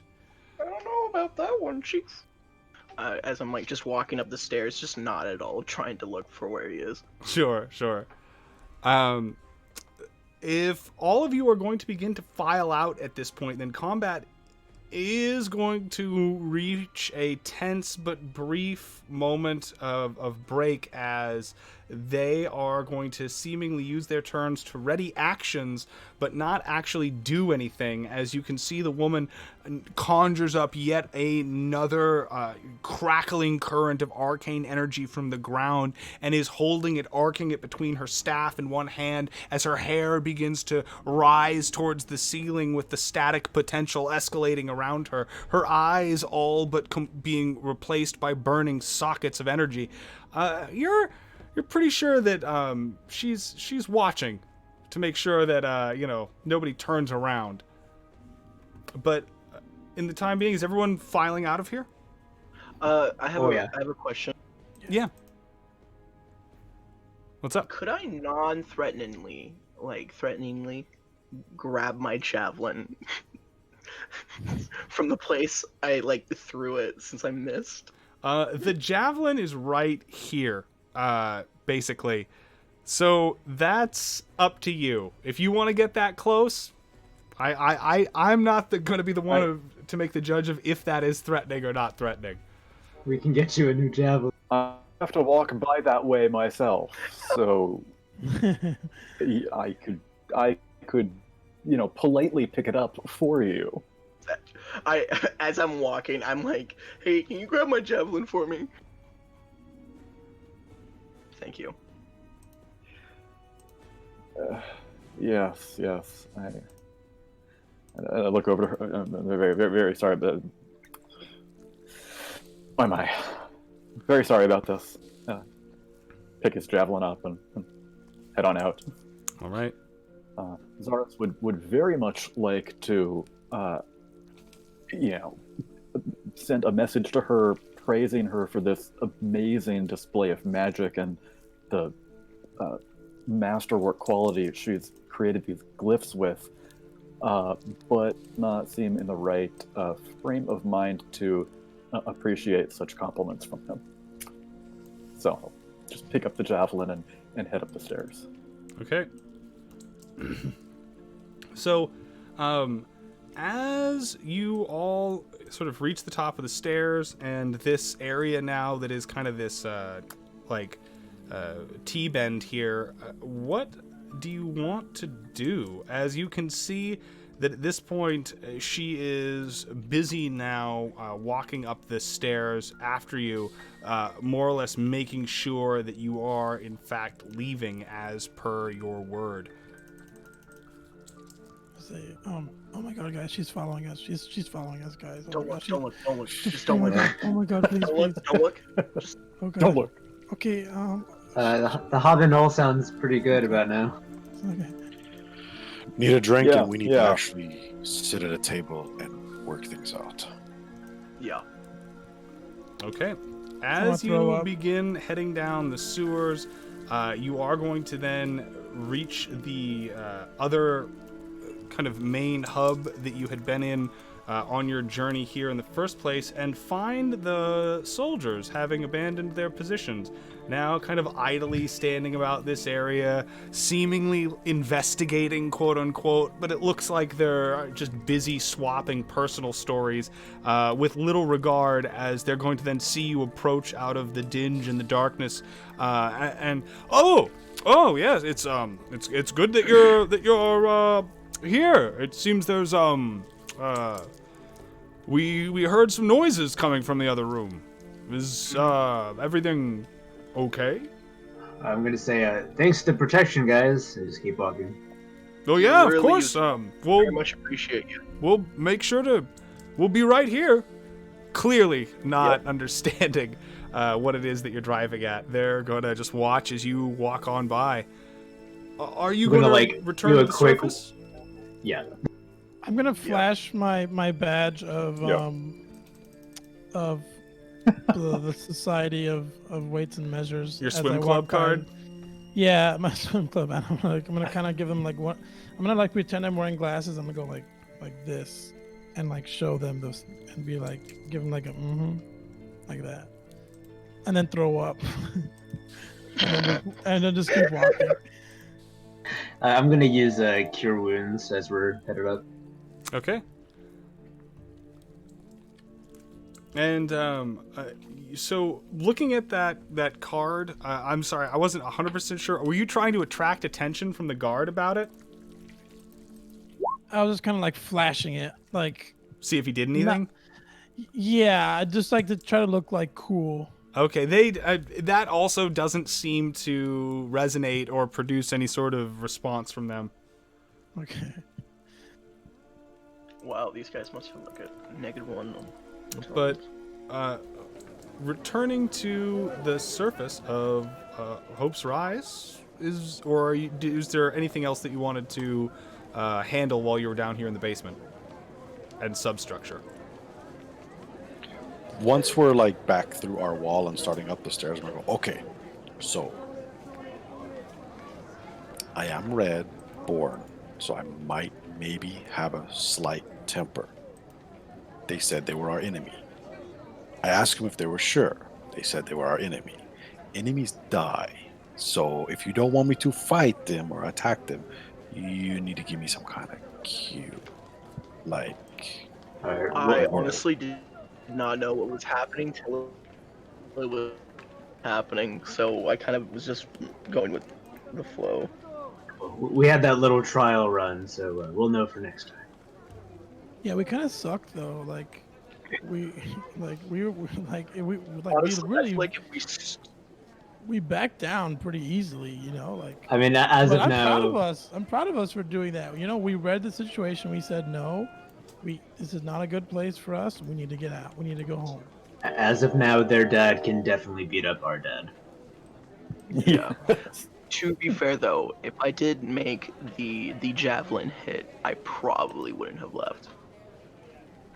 to be fair, if true. my glaive had made contact with the squishy caster, they probably wouldn't be here now. Yeah, it's true. I could have like totally killed them. I could have easily taken care of them. But Oh since yeah, you guys, definitely. you guys wanted to Yeah, go. I was afraid like, was- okay. The invisible one too. I can actually see invisible people. Oh, what really? Cut to our dads. Yeah. Your son killed my son. Pretty much. Okay, I'm gonna slump over in a corner and just keep throwing up. All right. Your nausea is going to start subsiding. I mean, eventually. It is not something that you'll have to deal with through the long rest. But for the time being, it seems like you will spend kind of a night regretting your decisions in terms of the way that it upsets your stomach. No regrets. No regrets. What does everyone else want to do? I'm gonna walk straight into the Havanol. Okay. I'm going to transition us back over to the overworld map. Ooh. Train. Trains on. And Question. Yeah? What were you going to say? He's just kind of looking at the group. Question. When we look in the hole, it's cave, right? So the one in the center of town? The one that we were down there, and then yes, the one in the center of town. Is what Okay, he was yeah. gonna So compare. when you looked into the hole in the wall in the sewers when you were like as far down as you could go, yeah, it looked like that past the last bit of that debris, there was a cave that was opening up. And from what you understand, both in the descriptions given to you by the sewer dwellers and others, that there is a fairly extensive cave system that runs underneath most of Hope's Rise. Then, to address the town square and the actual, like, the crater in the center of it, yeah, that goes, it's between, like, I believe the exact measurement is about 65 feet down, so it's like just past where your dark vision will reach. But there is like layers of sewer that are broken open that are kind of like visible, and then there is at the very bottom of it like a cavern of some kind.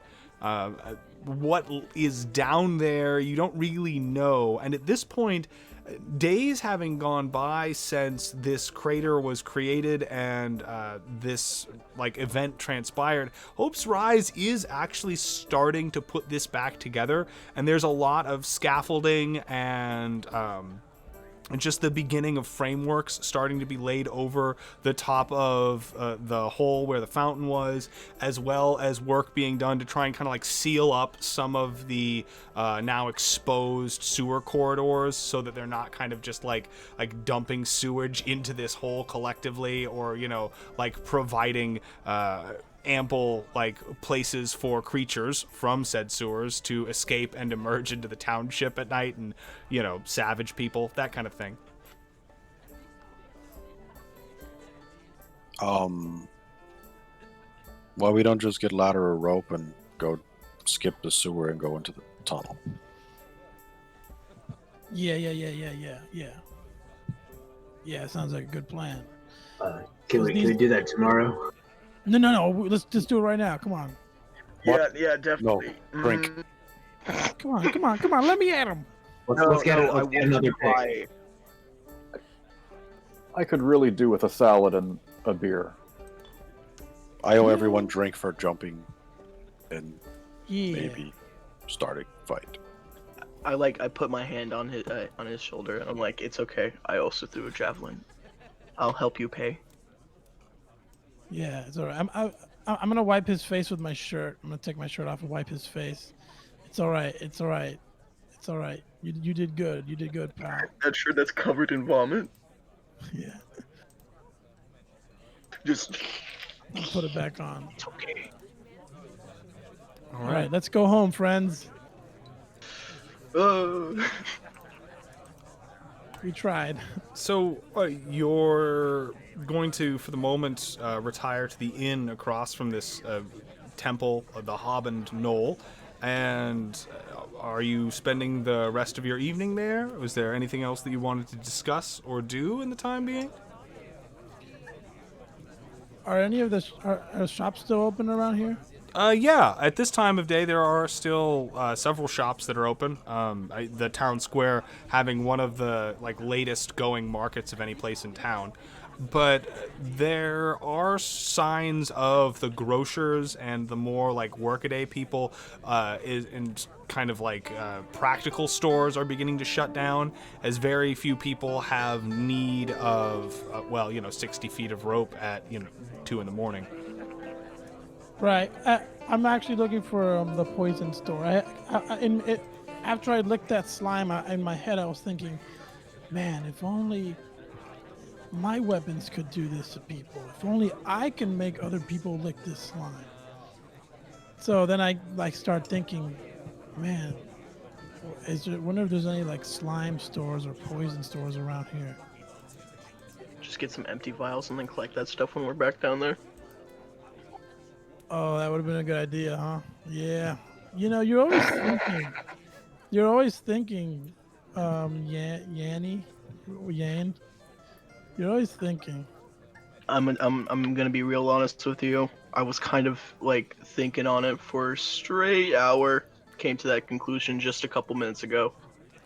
Can I check my persons for some little vials? I'm not sure if I have any. I don't think I have any.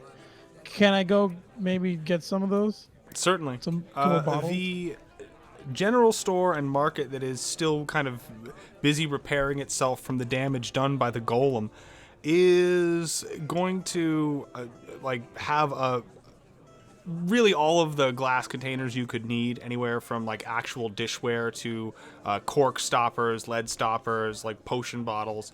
There is quite a bit of things that are both filled currently and also just empty vessels. So a couple, how many do you want? I want to check. I want 5 little stopper vials, and I also want to check if they have anything to cure nausea. Okay, those vials will be a silver per, and then so that'll be 5 silver total. As far as things to cure nausea, they do have these tablets that are supposed to be some sort of curative for upset stomachs and those with otherwise weak constitutions. They seem to be mostly made out of charcoal, however. You're not 100% sure if it's going to do what it claims to on the package, which depicts someone rising in the early morning sun to get back to the field of labor. Hey, these look pretty good, don't you think? My hello, young store tender. I would like 5 vials, empty vials, and 2 of this charcoal. Wake up with early in the morning tablet. All right. So those vials are going to, again, the 5 silver. The charcoal tablets are only going to be but 2 copper. Take my money. I give them 5 silver and 2 copper. Okay. Make sure to deduct it from your character sheet. While our friend Ash is busy shopping, is there anything else that the party wants to get up to in the early hours of the setting sun? I don't know if I need to find a store where I could procure parchment and inks for my new spells at this level to copy into my spell book. Parchment and ink, that you will be able to find also at the market and general store that is across the way. That actually fits into the same category of things that come in small glass vials. The parchment is not going to be particularly high grade, but it is going to be enough that the ink doesn't bleed, so you will be able to use it for spell work. Together, though, between the ink and parchment, because those are kind of luxury items, that is going to be closer to 3 gold pieces. Okay. I will beg some of that off Jasir, since we haven't split that up yet, and buy three gold pieces of the supplies. Okay. Go ahead and write that into your inventory. As far as the amount of parchment that you get, it's effectively like a blank journal, and the pages have yet to be actually glued and set to the spine so that they can just be pulled out loose leaf. But just to give you an idea of the actual how much is there. So then we have 2 companions who are busy shopping for extra supplies they think they might need. Anybody else? I'm just gonna get an early start on the drinking. Okay. Yeah, I'll head to the inn. The drinking is going to run you anywhere from a copper piece for a crude cup of some rather off brown, kind of foggy looking ale of some kind, all the way up to, if you're trying to get elven moon wines or dwarven fire whiskeys, those sorts of things it can run into the 5-10 gold pieces per sampling. Where are you keeping your drinking budget generally? I'm gonna keep it down to 1 copper piece. Okay, so you're drinking the swill then. With that, okay, Yeah, we've got reminds 3 me of the of Mama's 5 party. Sorry, what were you gonna say? Oh, sorry. No, I was just making a comment. Oh, you're fine. You're fine. I'm never trying to talk over everybody. I'm just trying to make sure that everybody gets a chance to have their voice heard. Detlin, what are you doing at this time? He's gonna walk up to the lady that orders the rooms and go, "Hey, you have a big room for a group of people." She is going to check the schedule, and it looks like you are just in luck by the roll of the dice. 1 over the line you needed. They currently there are 2 sort of basically penthouse suites essentially across from each other on the top floor, and those have 4 rooms and a common area lounge each, and so you could effectively sleep anywhere from 4 to upwards of 8-10 people in one of those penthouses. Those are going to be available to be rented out currently for the rate of 10 gold an evening. They do come out, however, with complimentary bottles of wine. There are warm baths, clean linens, and there are small samples of perfume and candy provided for the guests.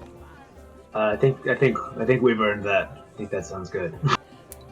He's just gonna hand her the 10 gold and go, "There, make sure I have a tankard of good ale. Not expensive, but good." She will nod, and also make obvious startle at the 10 gold just casually being set down, and she'll look up at you and say, well, is there anything else that you have as far as requirements for the room? It won't be ready for another hour or two while we get everything set up for you, but this automatically qualifies you as guests of the Hob and Knoll of fairly high standing. Is there anything that we can facilitate for you while you are here? Yeah. Do you have a pig roasting back there? Yes, as a matter of fact, we do. There is a half swine roasting at the moment. Later in the evening, though, as I imagine it will not be enough for all of our guests, there is also going to be what looks to be the hindquarters of a cow brought in, and they will be roasting that as well.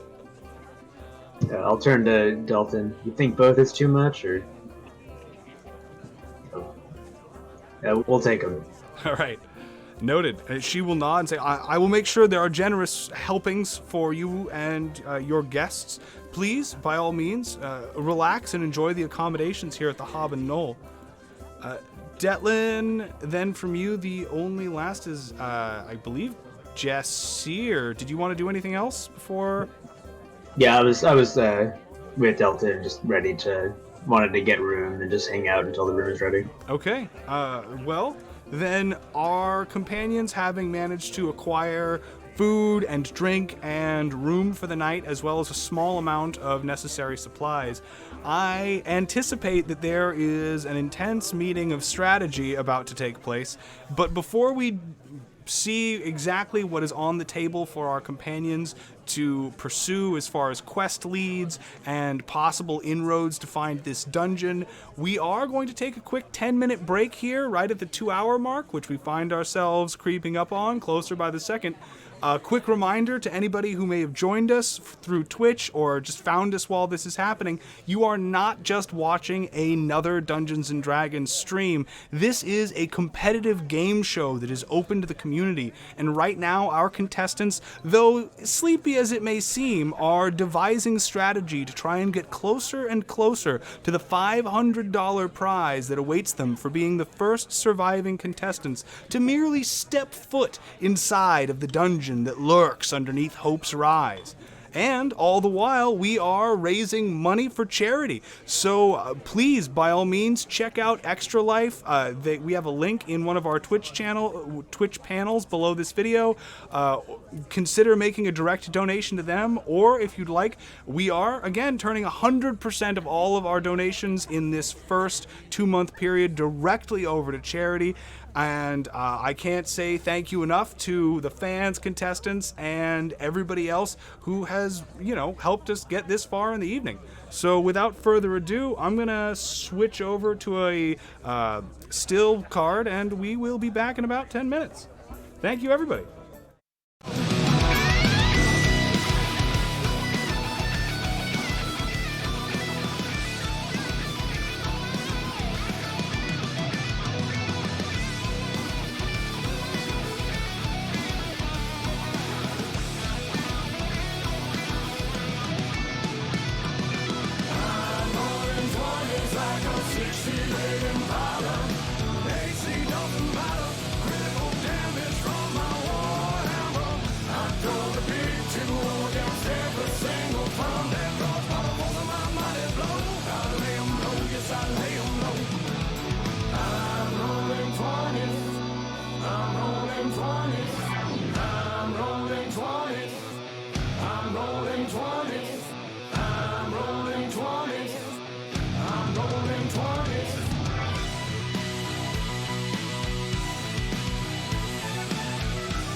Hello.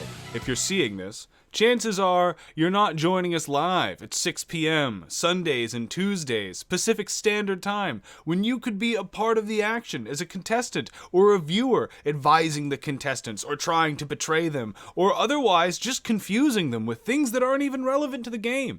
Join us in the Twitch chat or on the public Discord. Either way, you can get involved with the ongoing quest, as soon the prize will begin escalating and more money will be in the pool every day that ticks by, and the adventurers do not yet best the challenge which lays ahead of them. Down there, I ain't scared. She letting this cute spin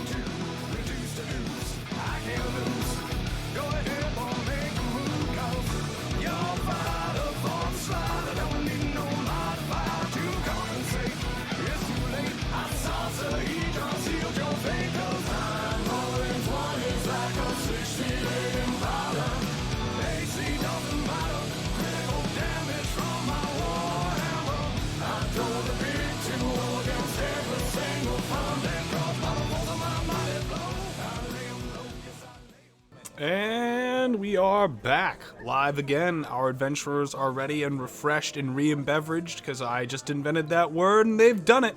So, our... I guess they're split up, so they're not a party at the moment. They're kind of just guests mingling about the hotel. But our guests of the Hob and Knoll are currently enjoying the benefits of the sort of like high-calorie, like work hard, play hard, adventurer lifestyle, in which if you're willing to risk your very life in precarious situations with a particular expertise, you can be rewarded with a financial revenue stream that is, astronomically out of step with the rest of the local economy.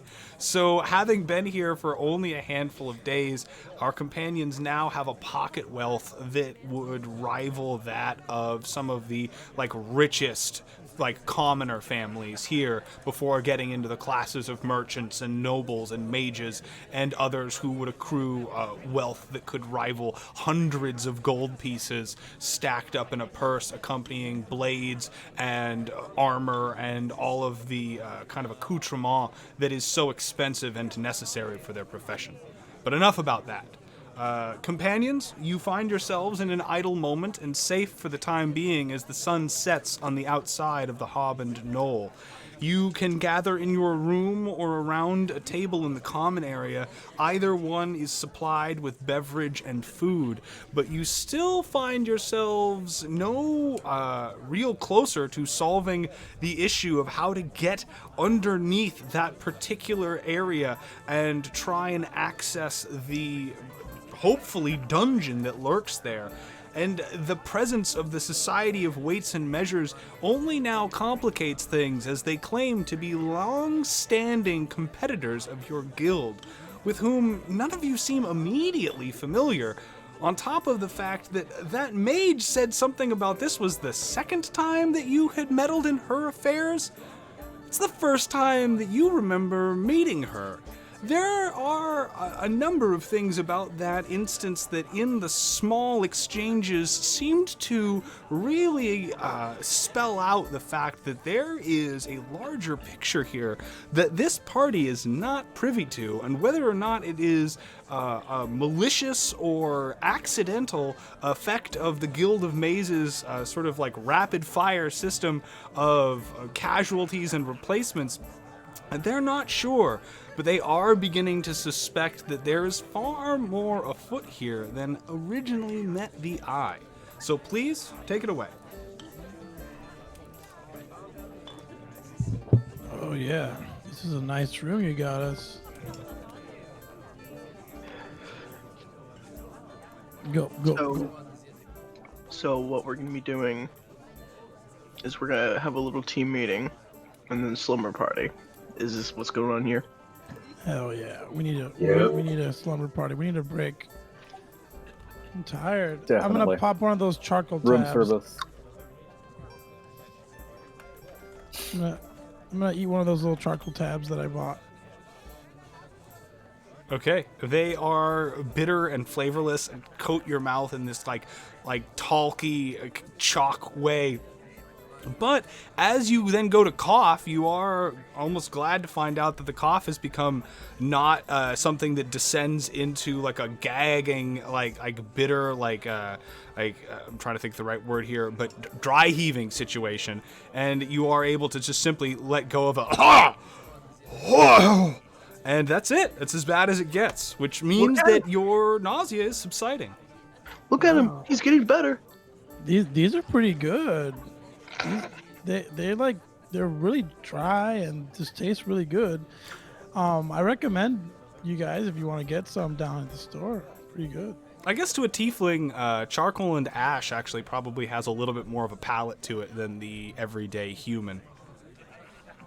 I'm And I'm gonna try wipe some of my the mouth. candy. Yeah.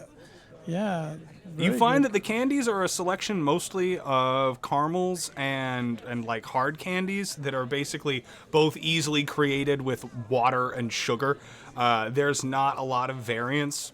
Past that, there is some fresh fruit, but by the looks of it, this town has yet to really reach its ability to harvest from the spring planting, as they are pretty scarce in their offerings. There is everything that you could want left over from the winter's larder, though, as there are supplies of just like pickles and fatty cured meats and other things that are still like in ready supply from the stocks that they had from not even but a month or two ago. Cool. Jester hasn't had a good meal in a while, so he's gonna go at it. Sure. I'm just gonna continue slowly drinking this sludge that they call alcohol. Hey, I'm drinking some of that too.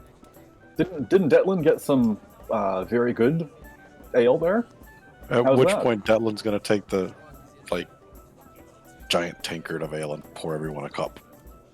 Hey, We paid Yeah. not for this.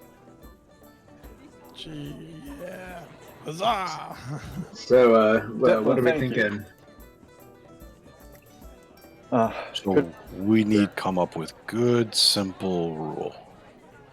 If anybody in group don't want to fight, say red.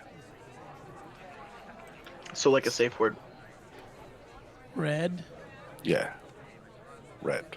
I don't know. I use red. If you have something better, we can use that. But And if there's a person in the group that wants to go into a fight, just say green. And if we want to go slow things down a bit, say yellow. Oh, I like yellow. Yeah. Works for me. I'm gonna hold up Good to have that. a green flag like this, and then like start chugging.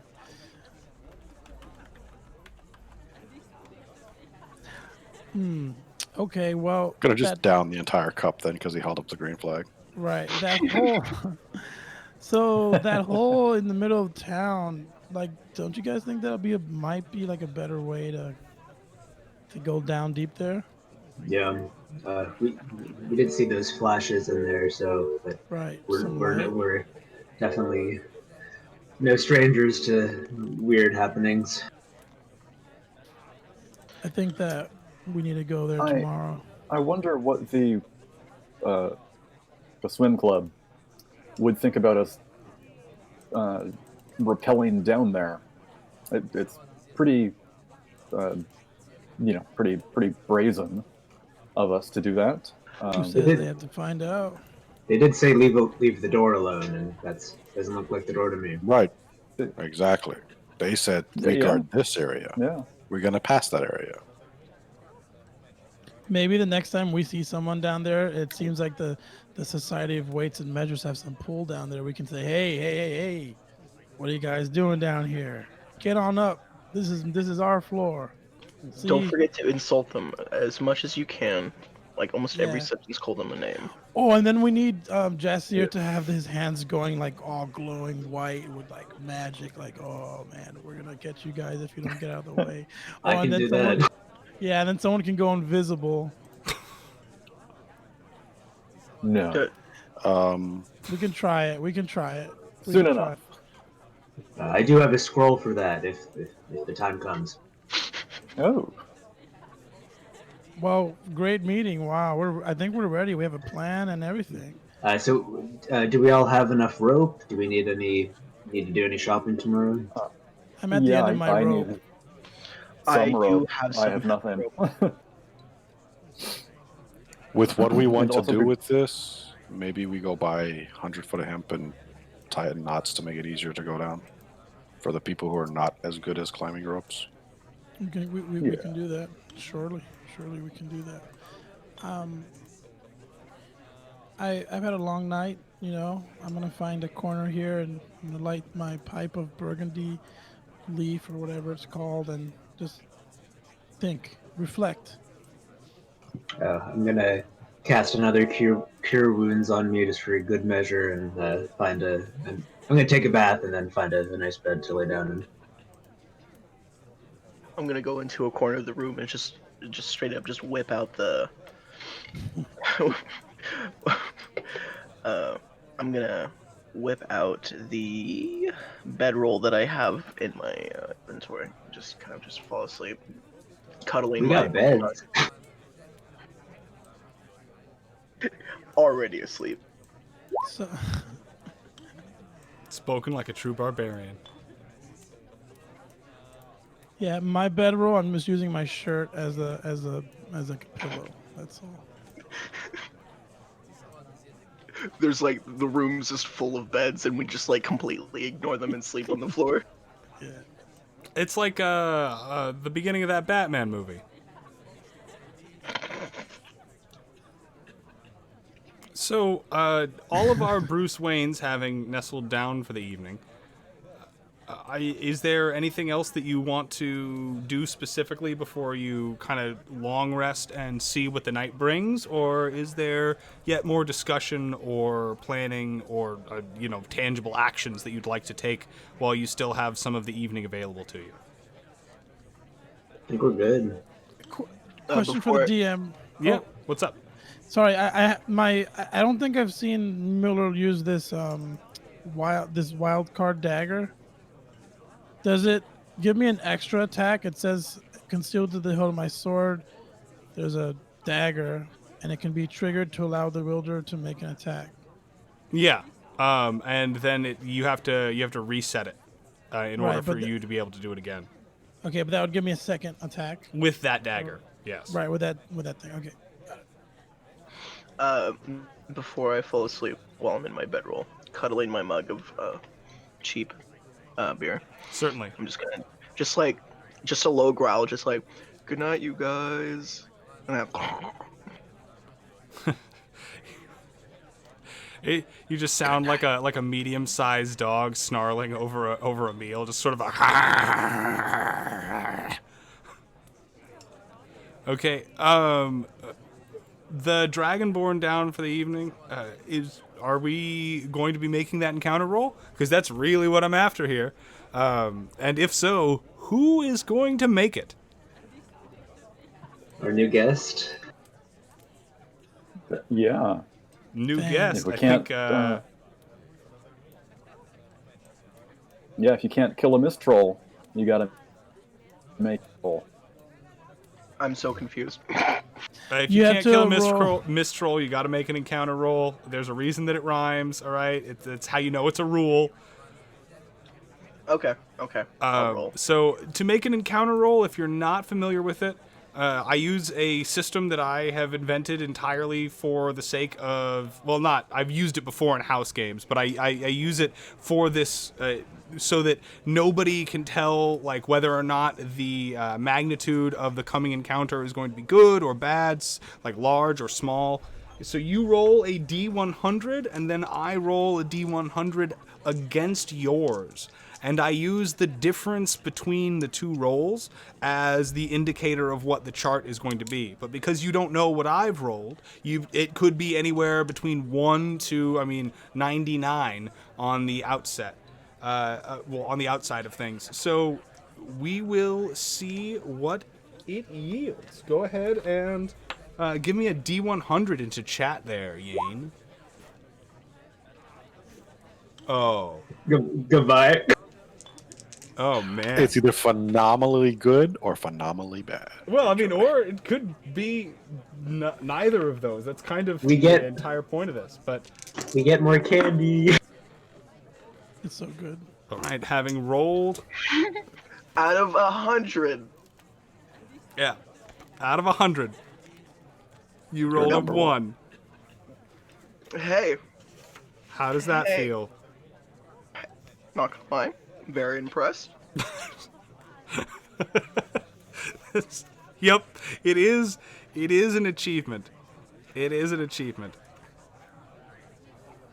So, looking at. Okay, that's.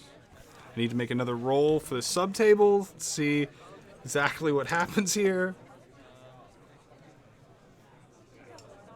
And.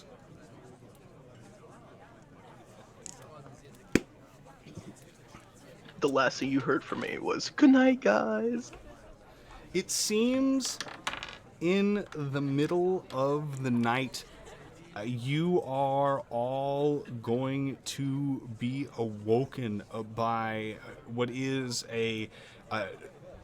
horrific noise at the very ceiling above you, coming from the roof of the inn.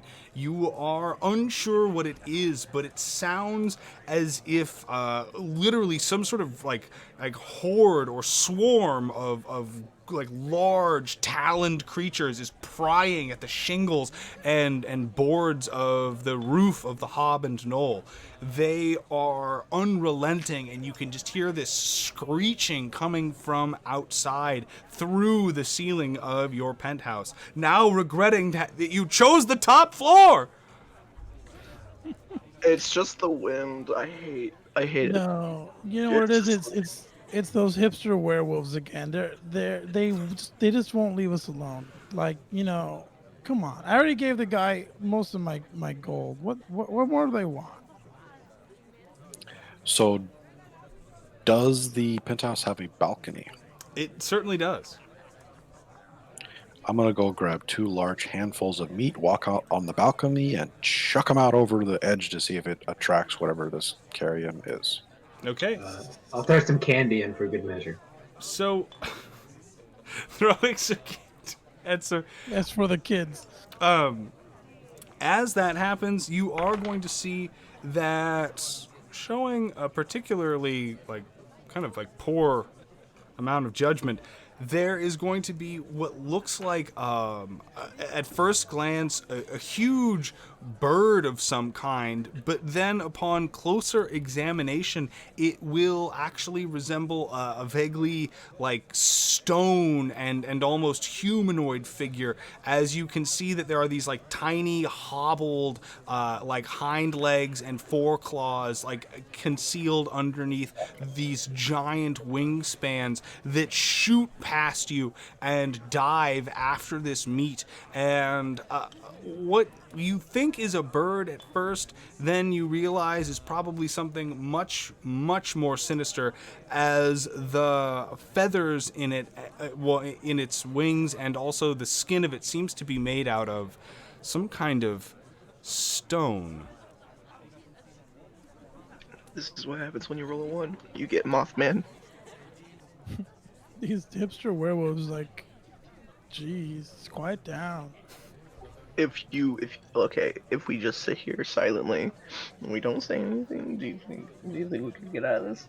Are they on the balcony right now? No, he threw the meat off of the balcony, and so they went past it. However, they are, it looks like, quite great in number, and whether or not they are going to start, immediately focusing on your companion who just opened the balcony door remains to be seen. I'm gonna cast Thaumaturgy, slam the door shut Quietly, maybe. quietly. Well, how do you quietly slam something? I don't. I don't know, but I think a tent is the answer to that somehow. A tent door is the answer to that. A cushion of wind closes the door. Okay, the door shuts, and not a moment too soon, as shortly after, more of these weird sort of stone mottled bird humanoid creatures.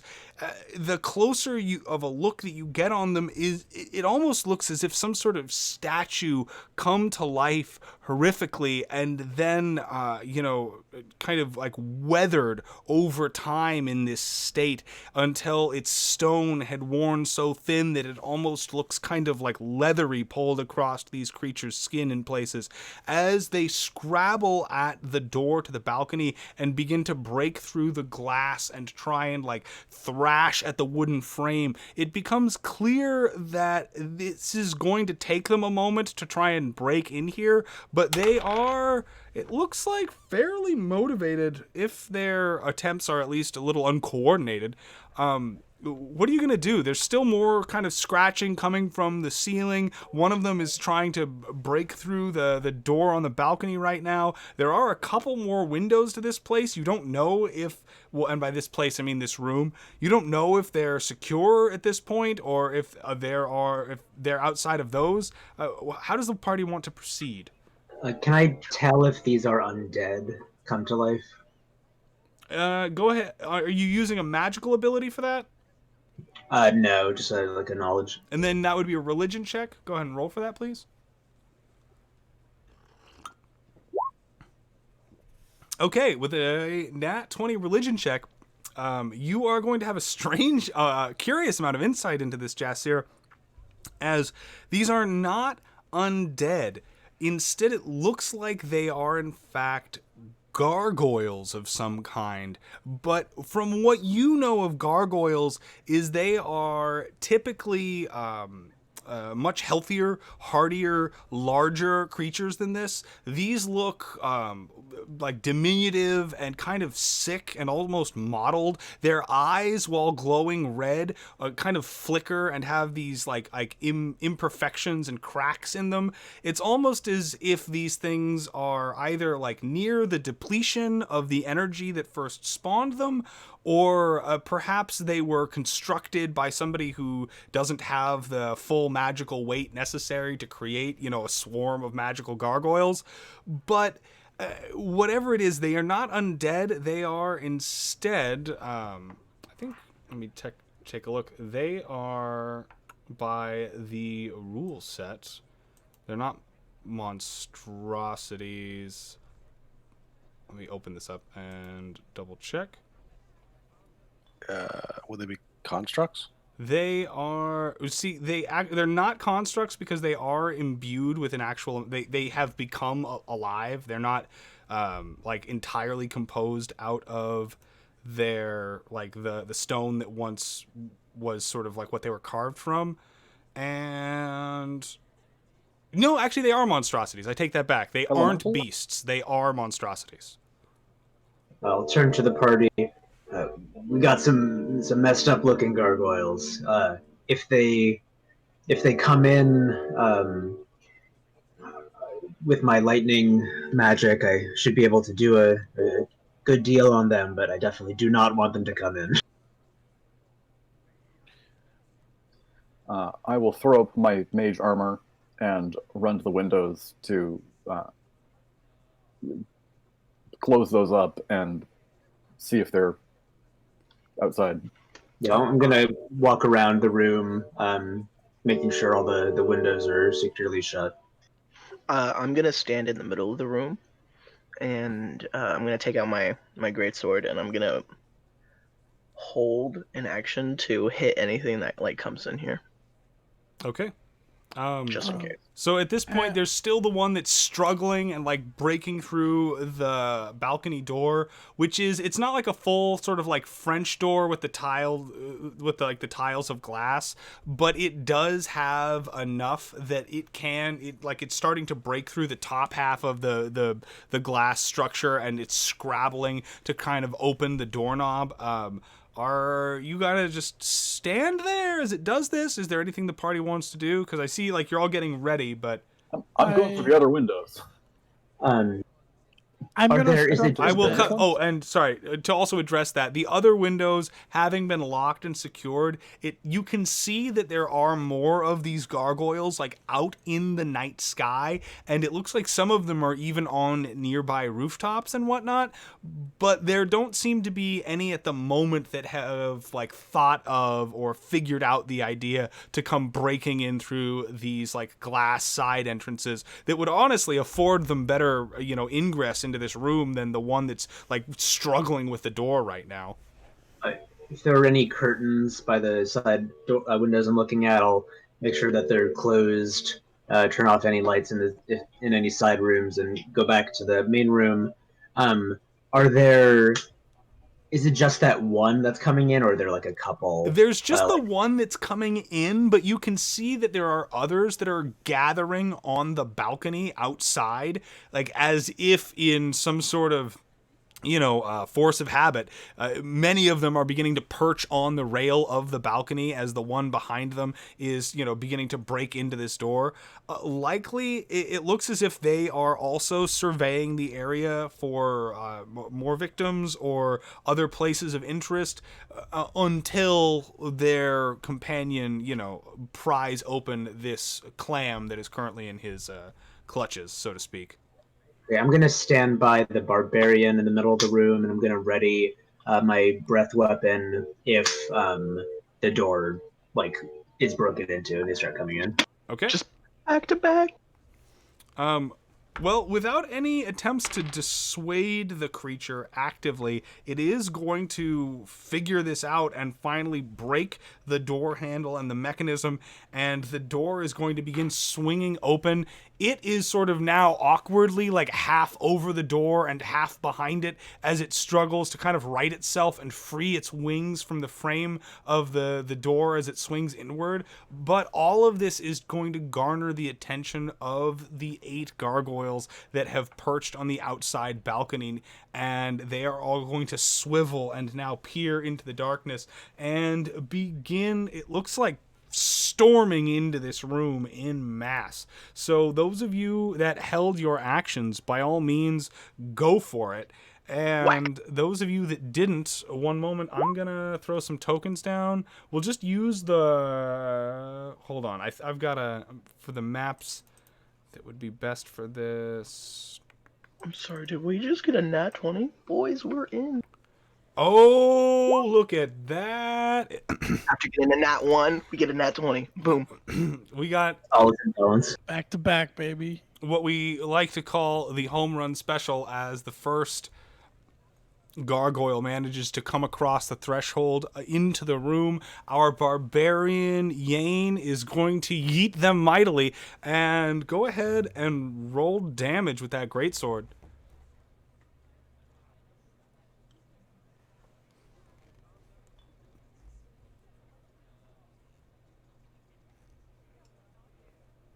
Oh, I just realized it's going to say, Yane, if you want, also because the critical would have doubled your damage or doubled your dice, you can actually just click the text underneath the critical in chat, and that'll roll the dice automatically for you. Ooh, Like, okay. just under, if you click the greatsword underneath the 25, like, by example, oh, well, that did a weird thing. But, yeah, there. Like, I just clicked the... Nice. Yeah, that's... You got to make your own roll, though. I'm not letting you use my double 11. Okay. Oh. You already rolled your 2d6s plus 3, but I will give you that next 2d6, which is an 11. So that'll be... so that's 16 total from your... Yeah, that's 16 total. And if that, yeah, because it's just your held action, so there isn't anything extra on top of that right now.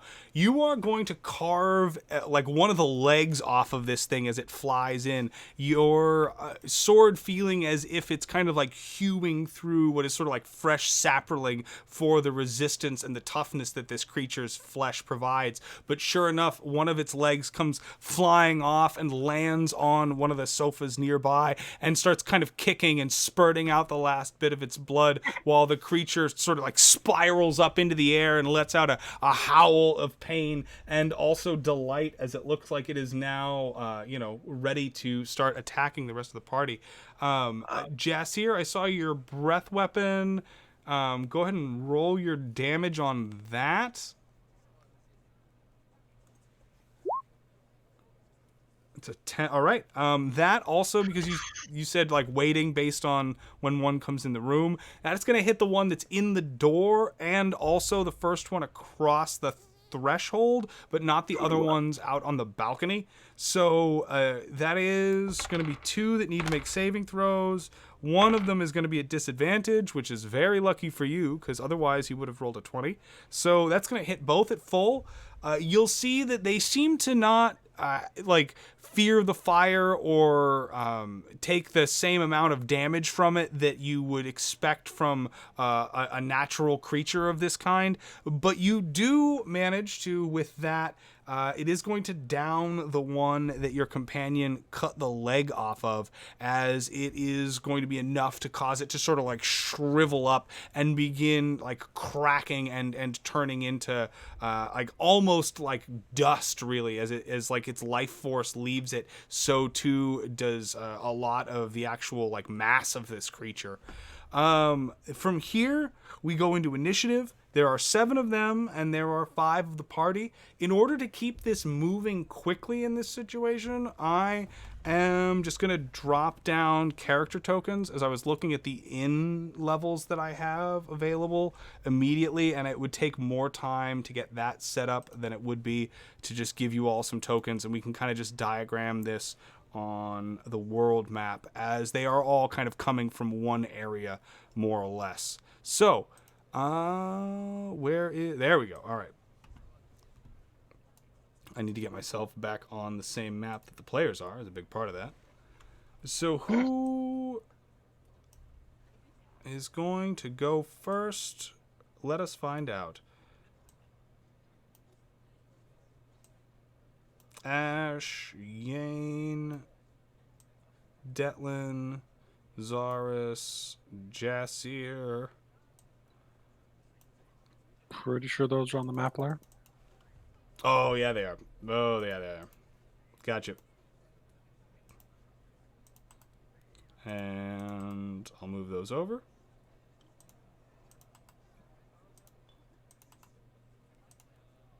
And you should, yeah, now have control over them. I'm going to grab some gargoyles out my supply of monsters.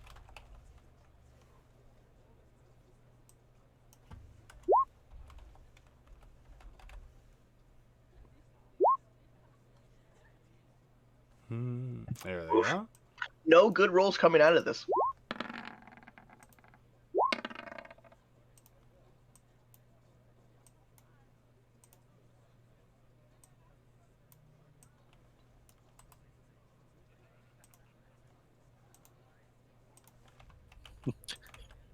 Cyrus and I are both like, they're doing what? I just fed them.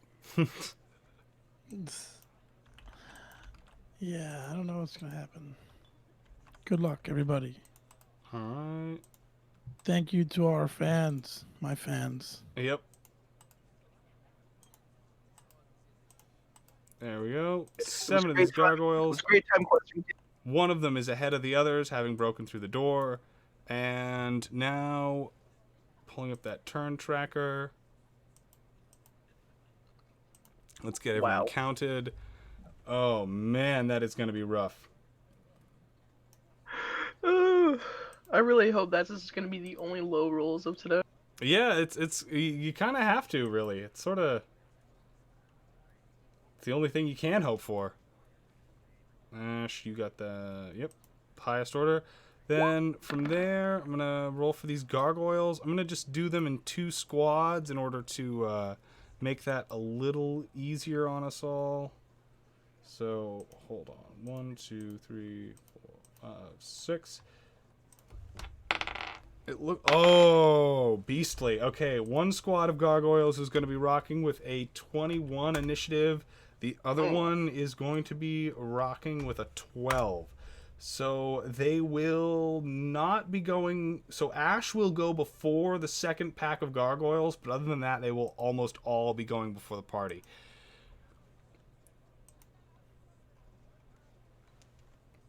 And where is...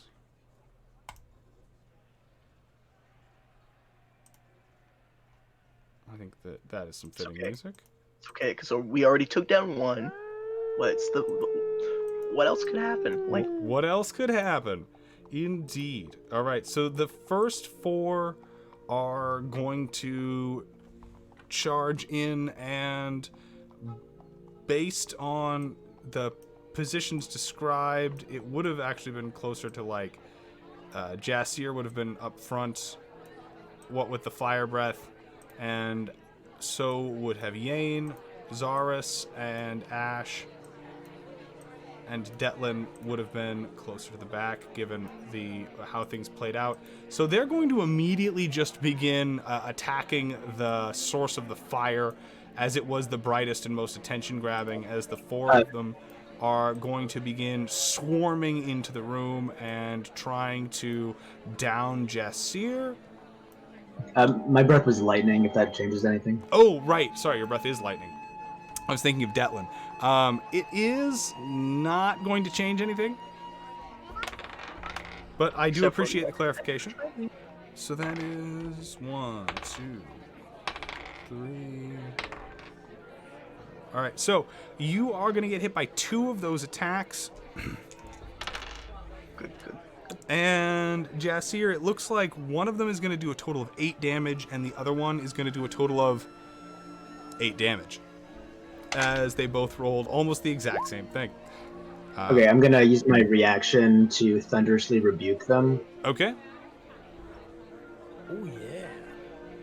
Dexterity And I saving can throw. only do that once per reaction, so I'm not sure how that works. So when a creature within 5 feet, because you can only do it once per reaction, you'll just have to pick one of these that you want to do it against. Okay, let's do the first one that hit me. All right. So that is going to fail their dexterity saving throw. So they're going to take the full 2d8s. Go ahead and roll that damage.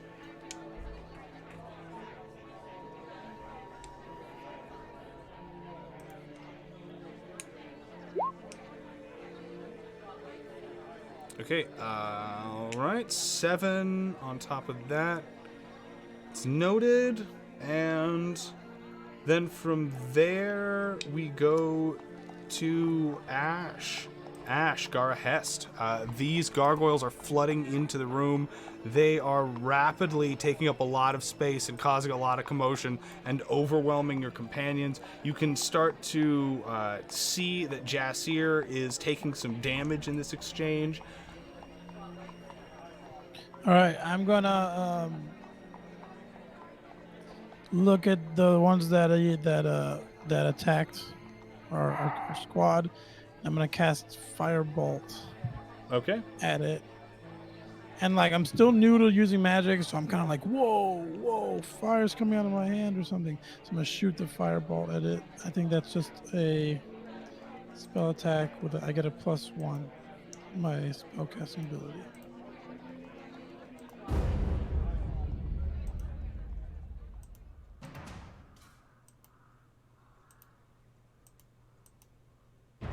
All right. Thank you for that roll. That 18 is going to be enough to hit. I mean, plus your modifier, obviously. All right, and then that would be the damage.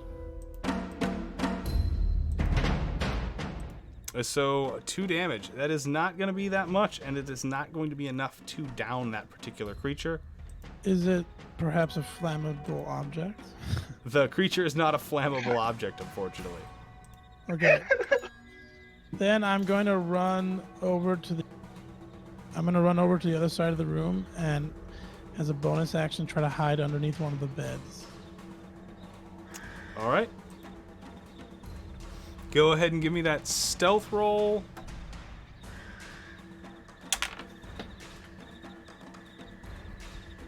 And from there, if that's the end of your turn, we will move on to the other 4 gargoyles.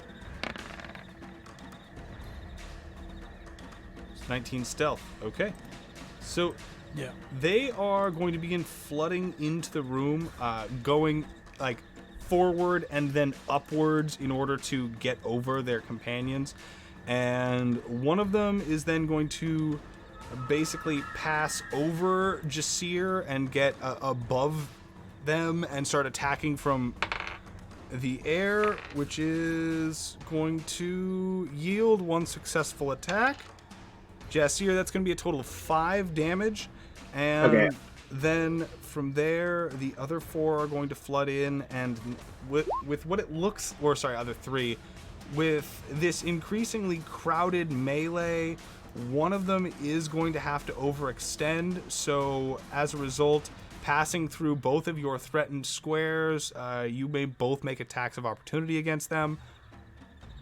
Hey, Okay, and also going to use my reaction to once Or again actually, do no, that. sorry, you already used your reaction. I take because you only get 1 Oh, reaction for per the round. go around. So yeah, you actually that's already spent. So that 14 with the greatsword is going to be enough to break that AC. Go ahead and roll damage, Yane. 5. All right, noted. That one is fresh, however, to the fight, so it will not be going down. Wow, those the crickets are very, very loud right now. Let me turn that down. So the thing is going to like accumulate this slash along its side and a gouge in its wing as the price of passing over Yane in combat, and it is then going to turn and attempt to attack Yane. Yane, what's your AC right now? My AC right now is 14. 14. All right, so you are going to get hit for a total of, that's going to be 8 damage. And then from there, the other 2 are going to fly in. And because of the mechanics of their occupancy, they are going to be able to get to where they are without triggering attacks of opportunity. And one of them is going to miss on Yane, and then the other one is going to succeed. And Yane, you will take 5 damage from that attack as you get raked again by their claws. It seems now that as you're getting like wrapped up in the frenzy of them, you do fear that you're starting to lose the ability to defend against them. And if you stay in this like swarm of them like this, their attacks may start doing more damage as you are as they kind of reach a frenzy around you and incite each other to violence. So that is going to go from those gargoyles to you, Yane. Yane Gorbrook, our resident barbarian and half-orc. What would you like to do? Well, after this sudden surge of insight, I'm gonna try my hardest to get out of the frenzy. Okay. And probably just approach the one that's like kind of behind me and like get in front of the others. Oh, okay. Go ahead and shift your token to where you'd like to be. And are you disengaging in order to do that, or are you going to take the attacks of opportunity? I'm gonna disengage. Okay. So that's a little bit of your movement. That's your action. Anything else for your turn? Let me see if I can.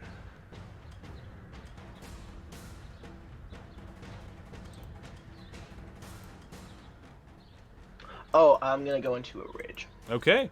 Rage achieved. As I'm doing this, I'm just saying, you know, back in my day, these gargoyles would not be this weak looking. I think we have a chance if we work properly together. All right, Yane, once more, insisting that they just don't do creatures like they used to. The rest of the party is gonna not necessarily see the relevance of that right now, and we're gonna pass it over to Zaris Locadora. Zaris, what are you doing? Jisir, down!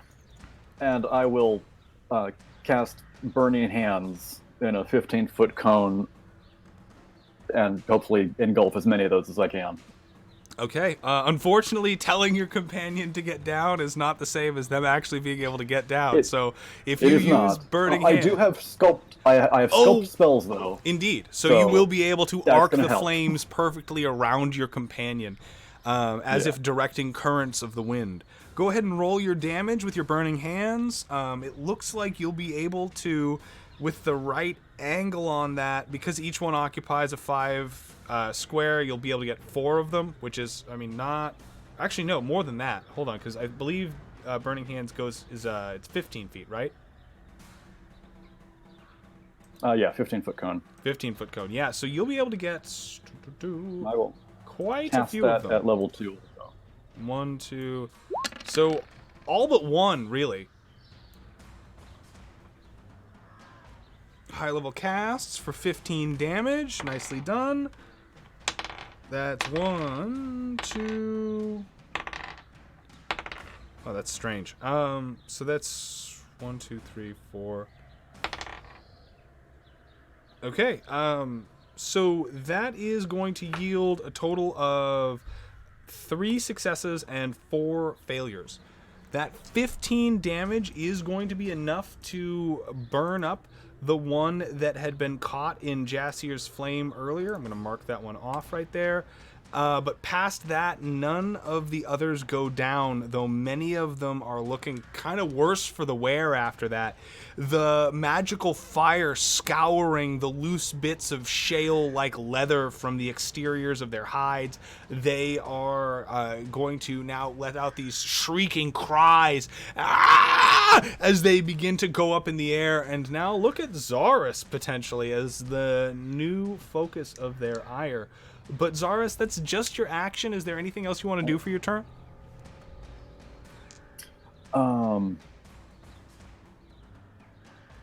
No, I will put a duck aside. Hide behind the barbarian. No, I will back against the wall next to one of the windows. Okay. Got it. I will position you accordingly.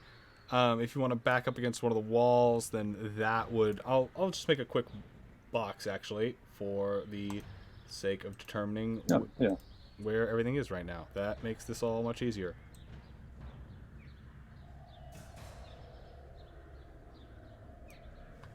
So, that means, Zaris, you would find yourself here if you're trying to put your back up against one of the walls.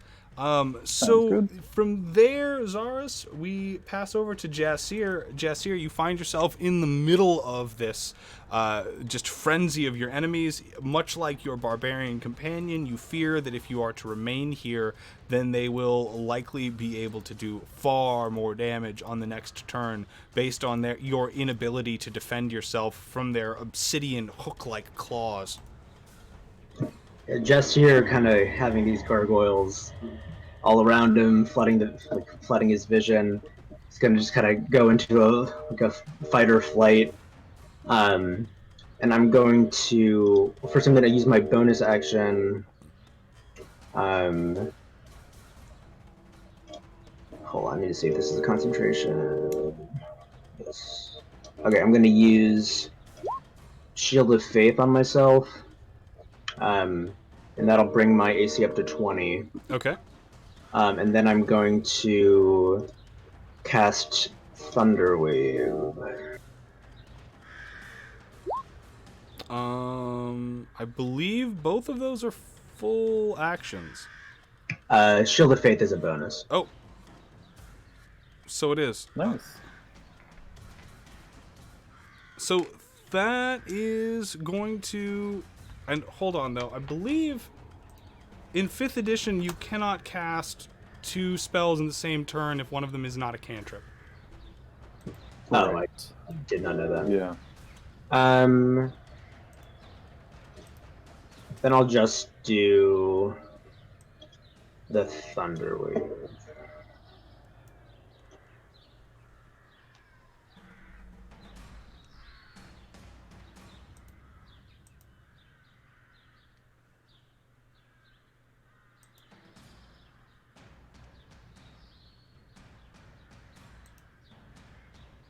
Okay, go ahead and, roll for your Thunderwave damage as I'm going to make the necessary saves on their behalf. I'm gonna also channel Divinity, Destructive Wrath.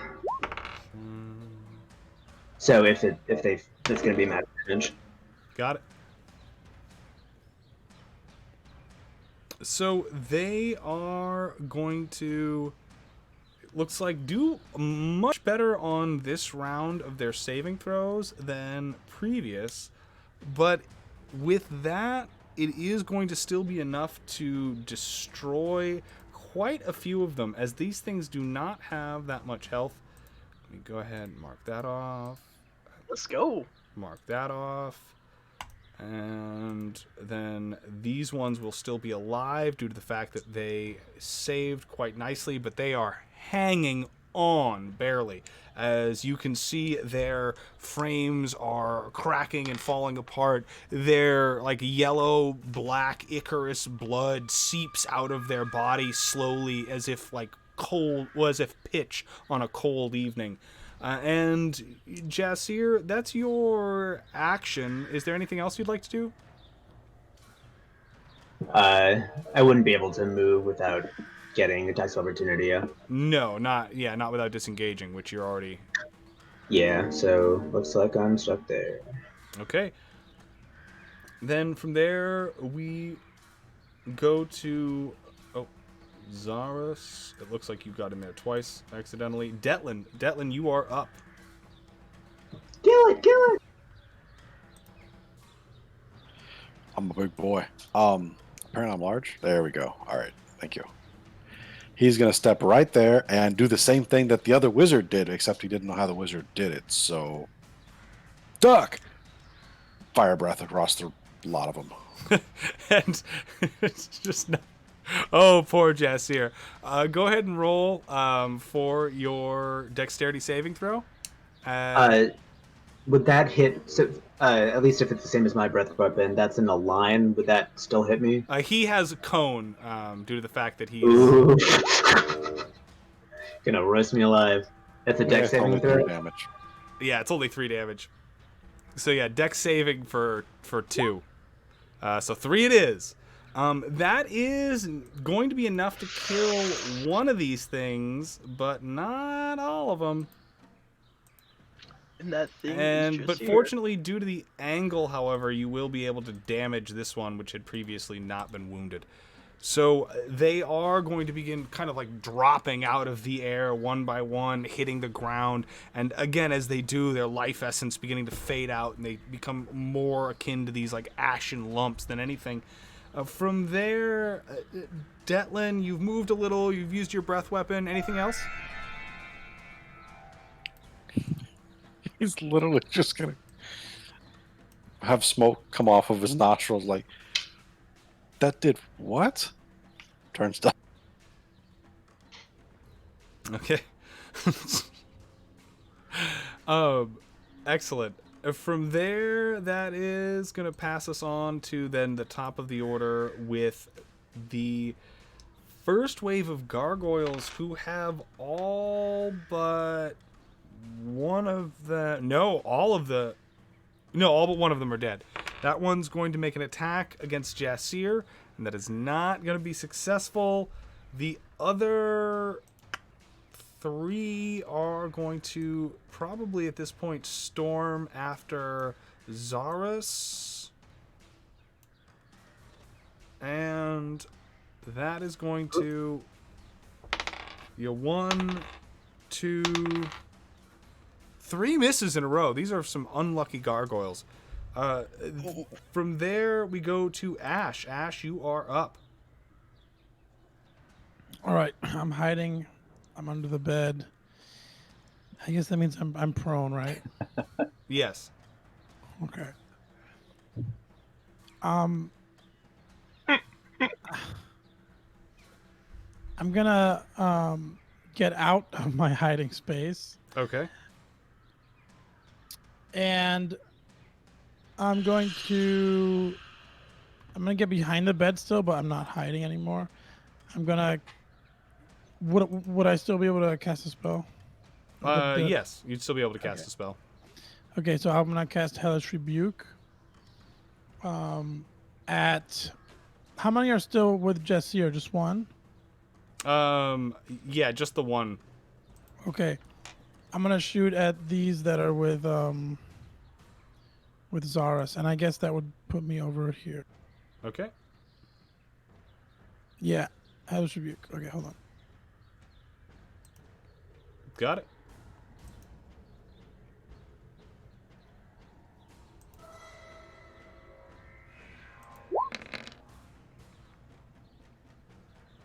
I believe Hellish Rebuke, you actually have to cast it against something that has struck you.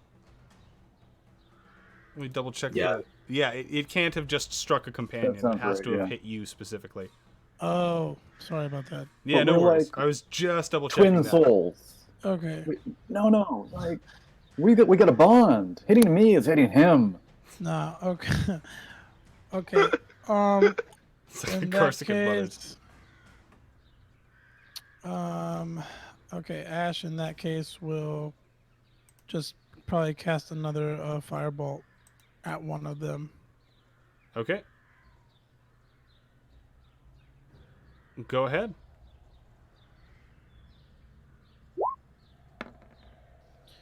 That's so gonna that hit. would be okay. Go ahead and roll your firebolt damage. The 1d10. 9. All right, that is going against this one here. Not going to be quite enough to kill it, as it was just freshly wounded fairly recently. Okay, and I assume that I use my bonus action to get out from under the bed. You didn't need to use your bonus action for that. That's not necessary. Okay, then I'm gonna hide behind the bed this time. Okay, go ahead and give me a stealth roll, and then I will pass it on to the one that you just shot at, and what is the last gargoyle now in this rotation. It is more concerned with attacking Jasir, but it is going to miss, as these things are not in a good way. Yane, go ahead. What would you like to do?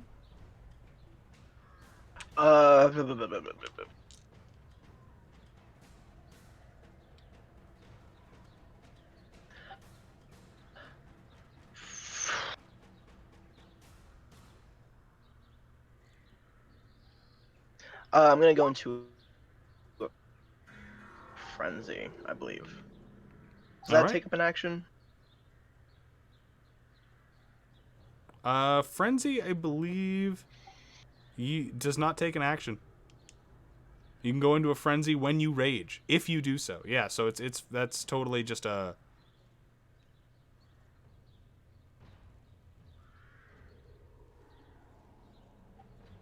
Sick. So Yane... Awesome. Okay, I'm gonna go up. Oh, sorry. No, make your attacks.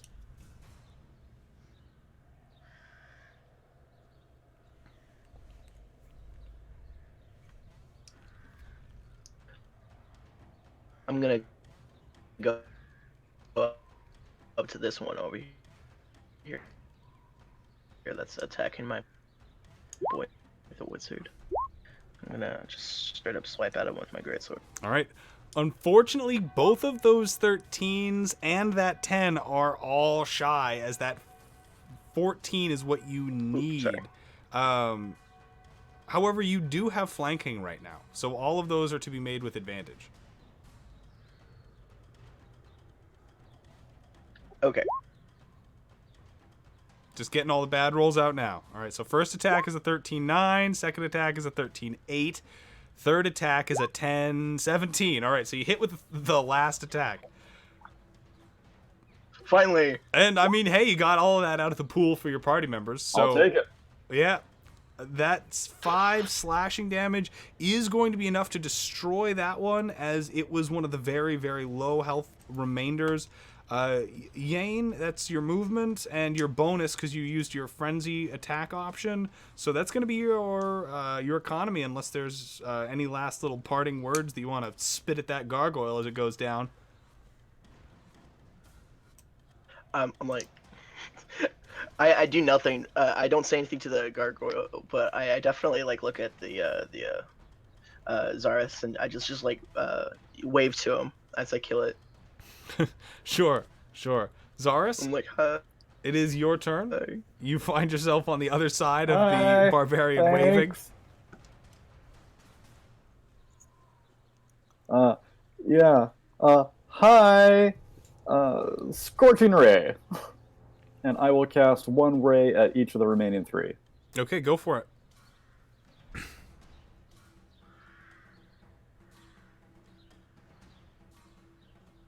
See if you can end this in one excellent swoop, much like last session's encounter.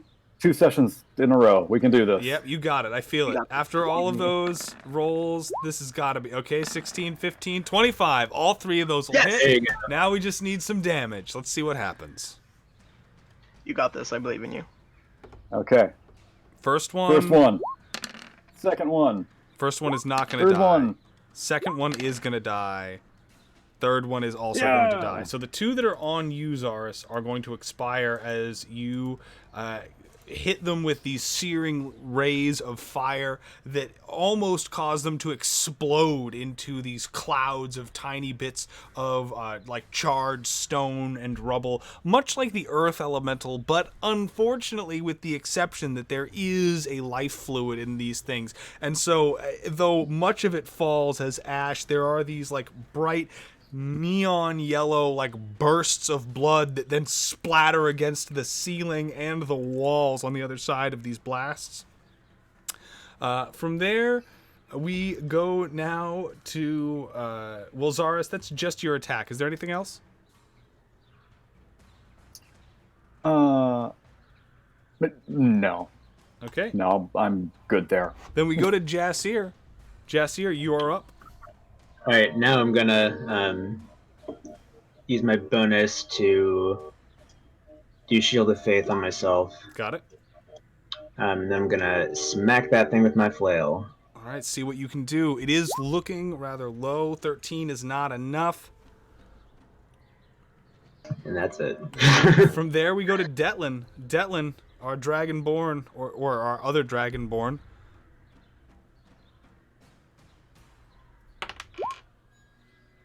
.24 hits. Detlin's just going to step up and stab it with the glaive. And that is going to be enough to just cut this creature almost directly in two as its wings sort of like tear apart and fall to either side. And like the rest of its companions, it will begin to wither and die. And that is going to take us out of combat for the time being, as you manage to quite soundly repel these nighttime invaders. But the time for celebration is not yet upon us, as soon after you hear a knock at the door of your penthouse rather hurriedly, and you can hear someone on the other side say, hey, excuse me, this is the staff. We've heard some terrible reports. We're checking in on all of our clientele. Excuse me, as they continue to pound on the door to your room. Open the door and go, you guys are paying for the cleaning. I promise it was like this when we got here. It was like this when we got here. Entering the room, all of the hotel staff that are present, which is going to be 3, are going to be aghast as they look at just the damage and the devastation in this room, wrought by both the gargoyles and the wreckage of them and their bodies, as well as the adventurers fighting them off and hurling spells around, and just be aghast. There's no way that we are assuming liability for these expenses. Anything broken during your stay is entirely upon the customer. We were attacked by a horde of gargoyles. What did you expect us to do? Your door wasn't strong enough. You failed us. Just saying. There is nothing about signing up to be a guest of the Hob and Knowles' generous hospitality that says that you are obligated to fight anything in your room. You could have simply let the hotel staff know, and we could have dealt with it in a timely manner. Listen. They broke down our window. I don't think we could have been any more timelier than that. Well, judging by the fact that your door was still locked, you didn't make any attempts to leave. We're just gonna let you this slide and chose this fight, did you not? I'm really disappointed in you. I'm really disappointed in you. Just saying, we didn't open the door for them and being all like, "Come on in for a party." No, we literally were just sitting in here sleeping, and then they kind of just barged in. They burst through our window, and we decided it was better for us to contain it in here rather than open the door and let them wreak havoc among the entire inn. Don't you agree? That is a decision. They're going to continue to kind of balk as they look around, that you made without consulting the proprietors of this establishment. I am afraid I must insist that you pay for damages, or I will call the guard. I will do it.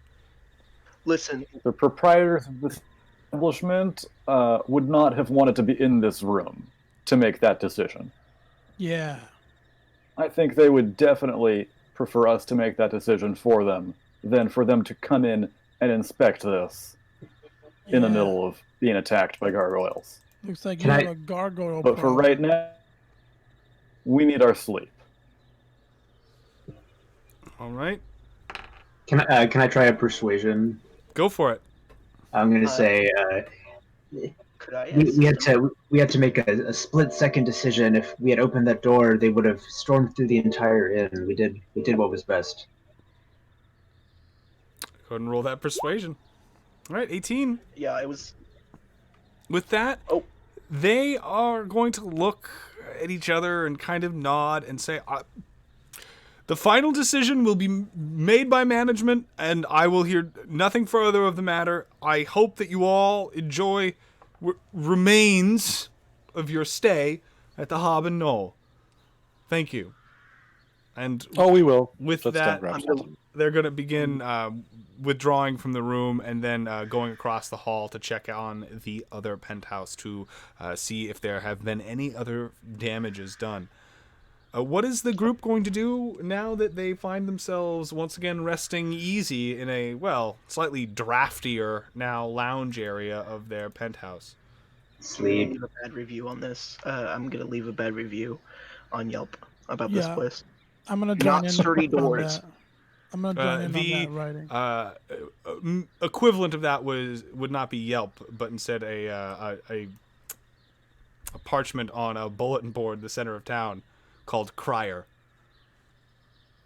Tomorrow morning, Yes. we're going. That's the first place we're going. Let's write it right now, and we're gonna march down there, and maybe we can even speak Yeah. to their manager I'm gonna tomorrow. make sure to write that down. Do we have any other inns? I got some fresh parchment and debate, but I can take dictation. It's been nice being able to come back to this inn. I don't know if we want to make enemies of this place. Hmm? Oh no, it's not going to be enemies. It's not They a have problem converted. whatsoever. Don't worry about it. I think we're already enemies. Red, red, red. All right, I'm gonna Yellow. I'm gonna try to finish. Yeah, I'm gonna try to finish the long rest. Okay, great.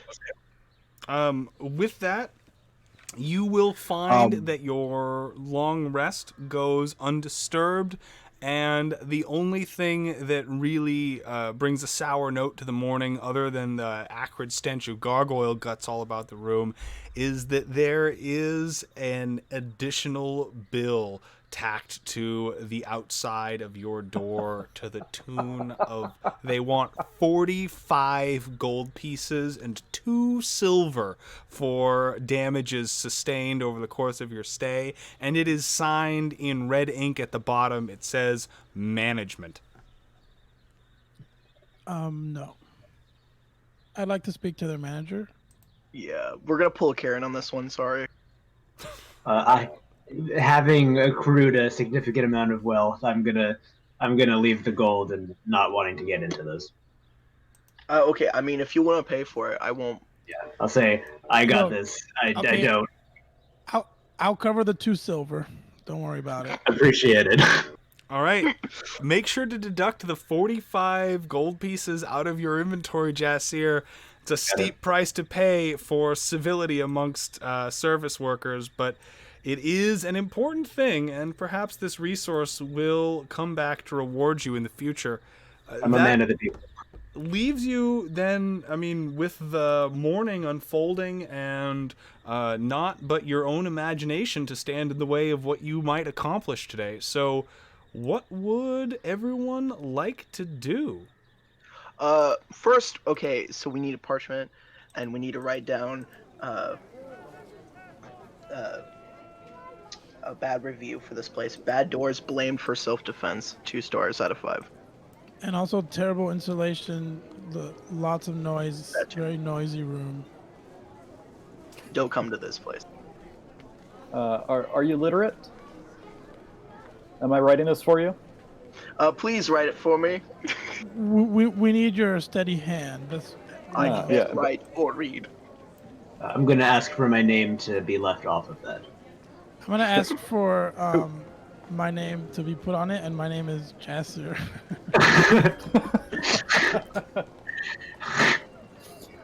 I will take dictation, but not actually write what he is saying.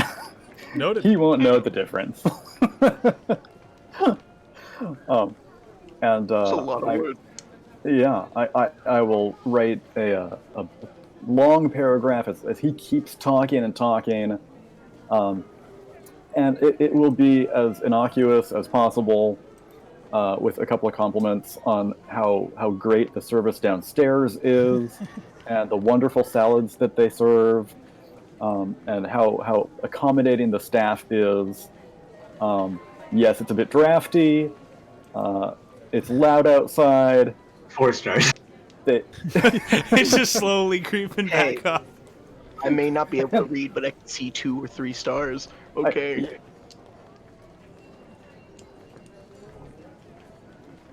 Hey, I'll look, thanks shade a in like lot. 2 out of 5. Thanks a Are lot, you pal. satisfied with that? I agree. The downstairs Give you a was slap on the really back. And I'll shade in another one as we leave. good. Downstairs was good. You're right. So we have some rope we need to go get. Yes. I'm gonna go get 100 foot of hemp and take my time to tie it in knots so that the people who are less athletic can climb down it easily. All right. The 100 feet of hempen rope will be easily acquired here in the town square as the morning begins, seeing the hawkers and merchants and basically everyone who doesn't have a storefront gather in the common area and begin laying out what they have available. Rope being a common thing for sale amongst the travelers here, as well as just in general. And the total of it, let me see. Okay, you'll be able to pick it up for, it'll be, if you're just looking for hemp, it'll be a 3 gold piece per 30-foot extension.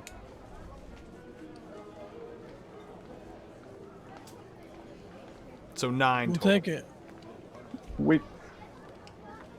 Okay. How much is the original spool? Sorry, what? Yeah, how much do we start with? It's 100 feet for what? So it's so 100 feet for 9 gold pieces, or 30 feet for 10, or sorry, for 30 feet for 3. Ugh. And or at least I started with some. It just had 1, like quantity 1, but it didn't say. Oh, like, if you how- have 1 rope, then that is 30 feet. Okay. Okay, so we have 2 at minimum. Anybody else have the rope? I do. Okay, we're just gonna tie our rope. No. All right. So if you have Oh, your 10 90 feet. feet, you can totally tie that. I'll take a sleight of hand from whoever is tying together the rope and making the knots, as it is 3 segments. And, Let's all do it together, maybe. Ash, do you want to probably have the best? And I'll cast guidance on that so we can add a d4. Okay. Ash, go ahead and give me a sleight of hand as you attempt to knot these ropes together. It's an 18. You've also got guidance. Hey. That's the extra 3. So 21. Okay. Pushing that up into a next threshold of success. Not only do you manage to knot this rope fairly well, but you also manage to reinforce the connecting points between the 2 ropes with multiple knots, so you feel very confident that even if the weight gets put on the joints there, it'll still hold up, even if there are multiple of your companions on one end. And there are, of course, the conveniently placed knots as handholds. This is going to shorten the overall length of this rope from the 3 sections of 90 foot, the 3 sections of 30, aka 90 foot, to something that's closer to about 75, but that is still enough, based on your estimates, to get to the cavern floor at the center of that crater where the fountain was. All right. You can thank me later for those knots. Check out these knots. Oh my gosh, those knots. Very nice. Yeah. Have you seen these knots? Oh my gosh. I was actually a Cub Scout for a pretty long time, so that's one of the we caught a lot of grasshoppers and tied a lot of knots. Grasshoppers? Oh, And we picked and flowers Zaris too. sort of gets lost in thought. Okay. Do we want to? Already. I'll turn to the party. Before we leave, do we want to check back at the temple to see if either the head of the guard is there or if any of the priestesses have returned? If the guard's there, we might want to tell them about what's going on in the sewers, or just leave them out.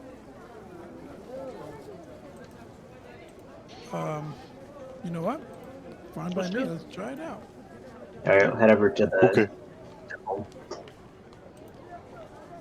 Okay. Heading over to the temple, you find that the guard are now busy reinforcing and organizing the area, and it is no longer really a temple at all, as it is kind of an open camp now. There's a couple of tents that have been put up overnight. You can see that there's, it looks somewhere between 10 to 20 of them.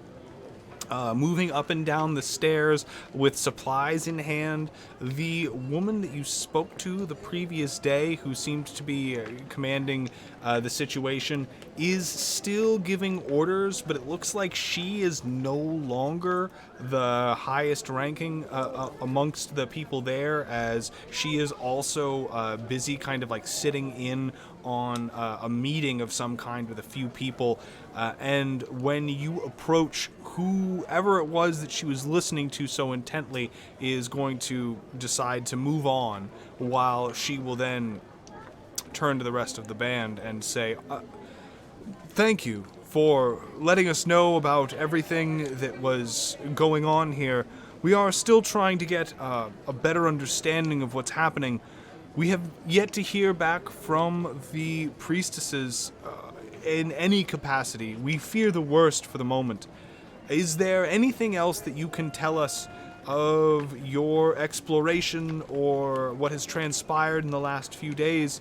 We are right now investigating that altar area, but we hope to lay a trap for whoever it is that may be returning to it. We are laying an ambush in the basement area next door and are currently supplying the guard necessary. But I fear that if they are this brazen and dedicated so close to the center of town, that this is likely an extension of some larger operation, and these cultists are probably holed up either in a compound or a settlement nearby, or I would imagine. Yes, actually. If you haven't, I told you the other day about the sewer encampment we found and the large door. We found out who was behind some of the glyph work in the basement. Somehow connected to the altar, though not behind the altar. And I look over to Ash and ask, "You want to show her the card?" Check this out. Society of Weights and Measurements. Who are She's these going people? to take the card and look at it and say, okay, so explain to me what they're doing here exactly? They call it a geology They were fairly experiment, tight-lipped. something like that. They Well- said they had some kind of contract to be there. You can see her face grow in exasperation. Oh, that's great. Likely it means that there are things going on here that I am not being informed of, that someone around, and she's going to kind of cast her gaze north towards the outside of town where the larger nobles' estates are, has decided to take matters into their own hands, and also, in doing so, conceal the matters entirely. Yeah, you know, one of the guys, he turned himself invisible. He drank some type of potion. The other one was this crazy wizard lady that she cast fire, and she had dark blue robes on, and she was They both were pretty arcing. mean. I'm sorry. Yeah, Say that again. dark blue robes, arcing magic between each hand, casting fire. Dark. You mean? Dark. Yes. Oh no, no, no! This is. Do you know who this is? Why is it I do so not bad? know who this is off such a vague description, but I can tell you that there is a powerful blue mage who makes residence Okay. on the outskirts of one- town. Okay. With a brother? Oh, hold on. Oh, let me grab the. I switched over. I'm not on the overland map right now. There we go. So she is going to then search her memory and say, I do not know. The blue one keeps such privacy that likely she could be the mother of 6 children and the youngest of 13, and we wouldn't know. We only see her occasionally as she comes into town. She is very powerful. I barely escaped with my life. Yeah, and the other guy That fits was the an description, artificer. and I can only wonder how many very powerful mages we have running around in dark blue robes. And you say that you suspect that she is the one behind this? I'm sorry. The sister of the holder of this card. I know for certain. Blue robe, the sister of the holder of this card, member of Weights and Means. Yeah. I don't know if we've told you. Weights and Measures. When I know I've told you about the door, but we walked through the door and had to fight this summoned stone elemental guardian, and I know for certain that this mage is behind that glyph, but the others I'm unsure. Hold on. She is going to stop for a moment and then run over to a couple of the nearby guard who are busy kind of just getting things set up, still underneath the tents and getting things set out onto tables in terms of just everyday supplies and the like map of the local area. And she's going to you said that they were this is bad. This is very bad.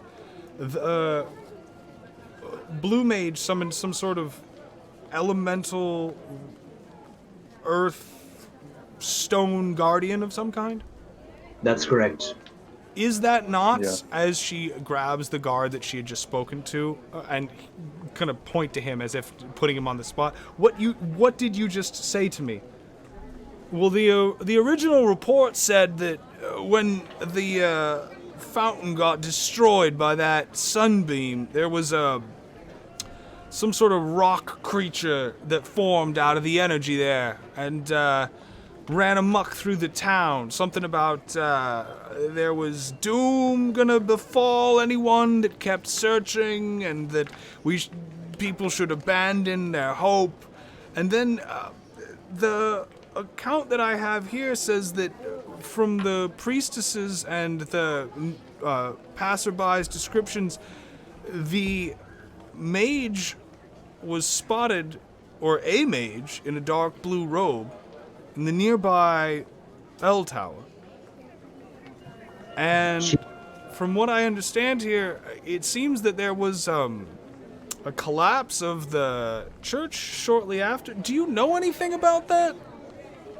She did say she let us escape after we almost got into a combat with her. She did say that this was the second time we've meddled with her, so I can only, and having both instances involving the Stone Guardian, I'm sure that she's behind the creation of the golem that destroyed the town center. This is a lot. This is above what I get paid for. If this is not just speculation, and she is the one responsible for that golem, and also knows what exactly is going on here, and is not being forthright with those of us who are charged with keeping the public peace. She may very well as be one of the cultists that are trying to corrupt this town. For all do we know that she is not? We don't know for certain, but I don't know that we've. Yeah. she's definitely involved. They claimed some authority over guarding or protecting or dealing with the altar and this corruption, but it's very well that either them or whoever they're working for could be behind this. Society of Weights and Measures. What do you know about those people? The Society of Weights and Measures, I don't know what they're doing here.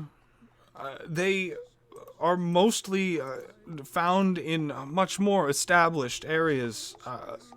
They are experts in security. They are perhaps the world's foremost trap makers and designers of fortresses, walls, or any area that needs to be kept safe from all manner of creatures or magical interference.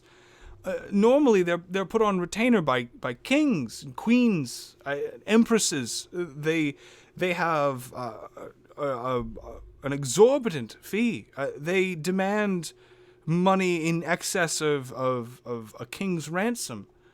There are many kingdoms that would sooner go broke than be able to afford their services, but they have an astounding ability and track record. Almost no one has ever been able to successfully defeat at one of their fully operational security systems. Well, someone in this city is paying them. Someone... Well, maybe that's why they're mad at us, because we did it twice. Well, fully operational, I don't know. She will look at you and say, I have no doubt that would make them quite angry. And likely they might need silence you in order to preserve that reputation. I would be careful if I were you. Making enemies of the Society of Weights and Measures is not something I would do casually. To be fair, I did not get that impression when I heard Society of Weights and Measures. I literally thought they were just a math club with extra steps. Exactly. I thought it was a swim club. And plus, we have this badge, so like they said that it means that we're not really in the club, but I feel like we can use this, like we can use it to our advantage. So Maybe I they're wouldn't like call playing them hard to get. enemies. Yeah, they're playing hard to get for sure, but I wouldn't call them our enemies yet. I'd hold off on calling them that, yeah. Well, that is That why. really got us fried to You a gotta crisp. give them the benefit of the doubt. They're just trying to do their job. We have conflicting, the personal enemies. No, there's definitely not. Maybe something else, but no. But our I don't dads have do any. hate each other. So yeah, that's right. Okay, well, you know what? We gotta do the best we can. Time to go see a rope trick.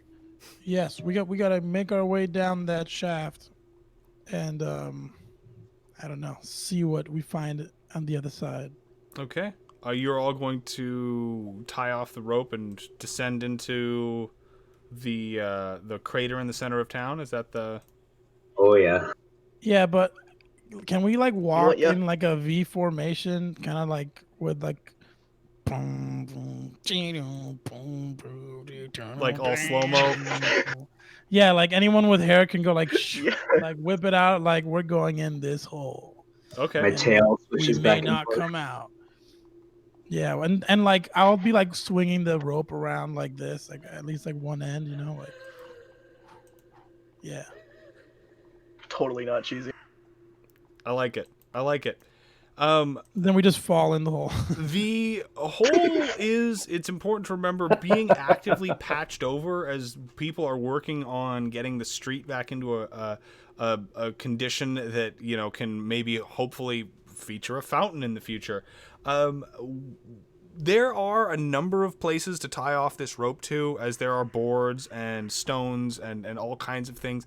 However, as you like get nearer to the area, you can see that like as you're investigating, the people who are actively trying to work on this thing are going to come over and ask, so what exactly are you doing here? Turn to Ash. Flash him the card. Hey, pal. How's it going? You're doing great work here. You and your team. We're here for business. Real good work. We are on our way down. We got to get down to this hole, and it's very important business that we have to take care of. Now, I would really appreciate it. Really Could you just business like, stuff. can you just start on the other side of this town center? Like, save this one for last. We're gonna be gone. I don't know, like a couple hours, and we'll be right back up. Okay. Go ahead and give me a persuasion check, if that's what you're... And I'll aid him on that. All right, 16. Hey, You said can you're I aid aiding? him? Yeah. Okay, go ahead and roll to aid. Yep.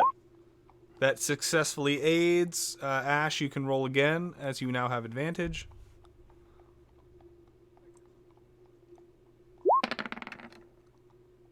Okay, so the 16 is going to be where it's at. It looks like, based on their reactions, they have no problem with this, but what they will say is that, well, the foreman isn't here right now, but when she gets back later, I expect that her and the rest of the engineers are gonna wanna probably not have people coming and going from this area.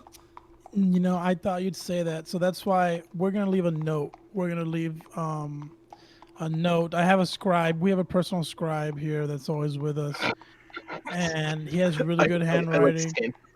Yeah. So how about this? We can leave a note. Maybe you can hang on to it when she comes on over. Let her know that we're down there. Please I don't got some patch extra this parchment. up.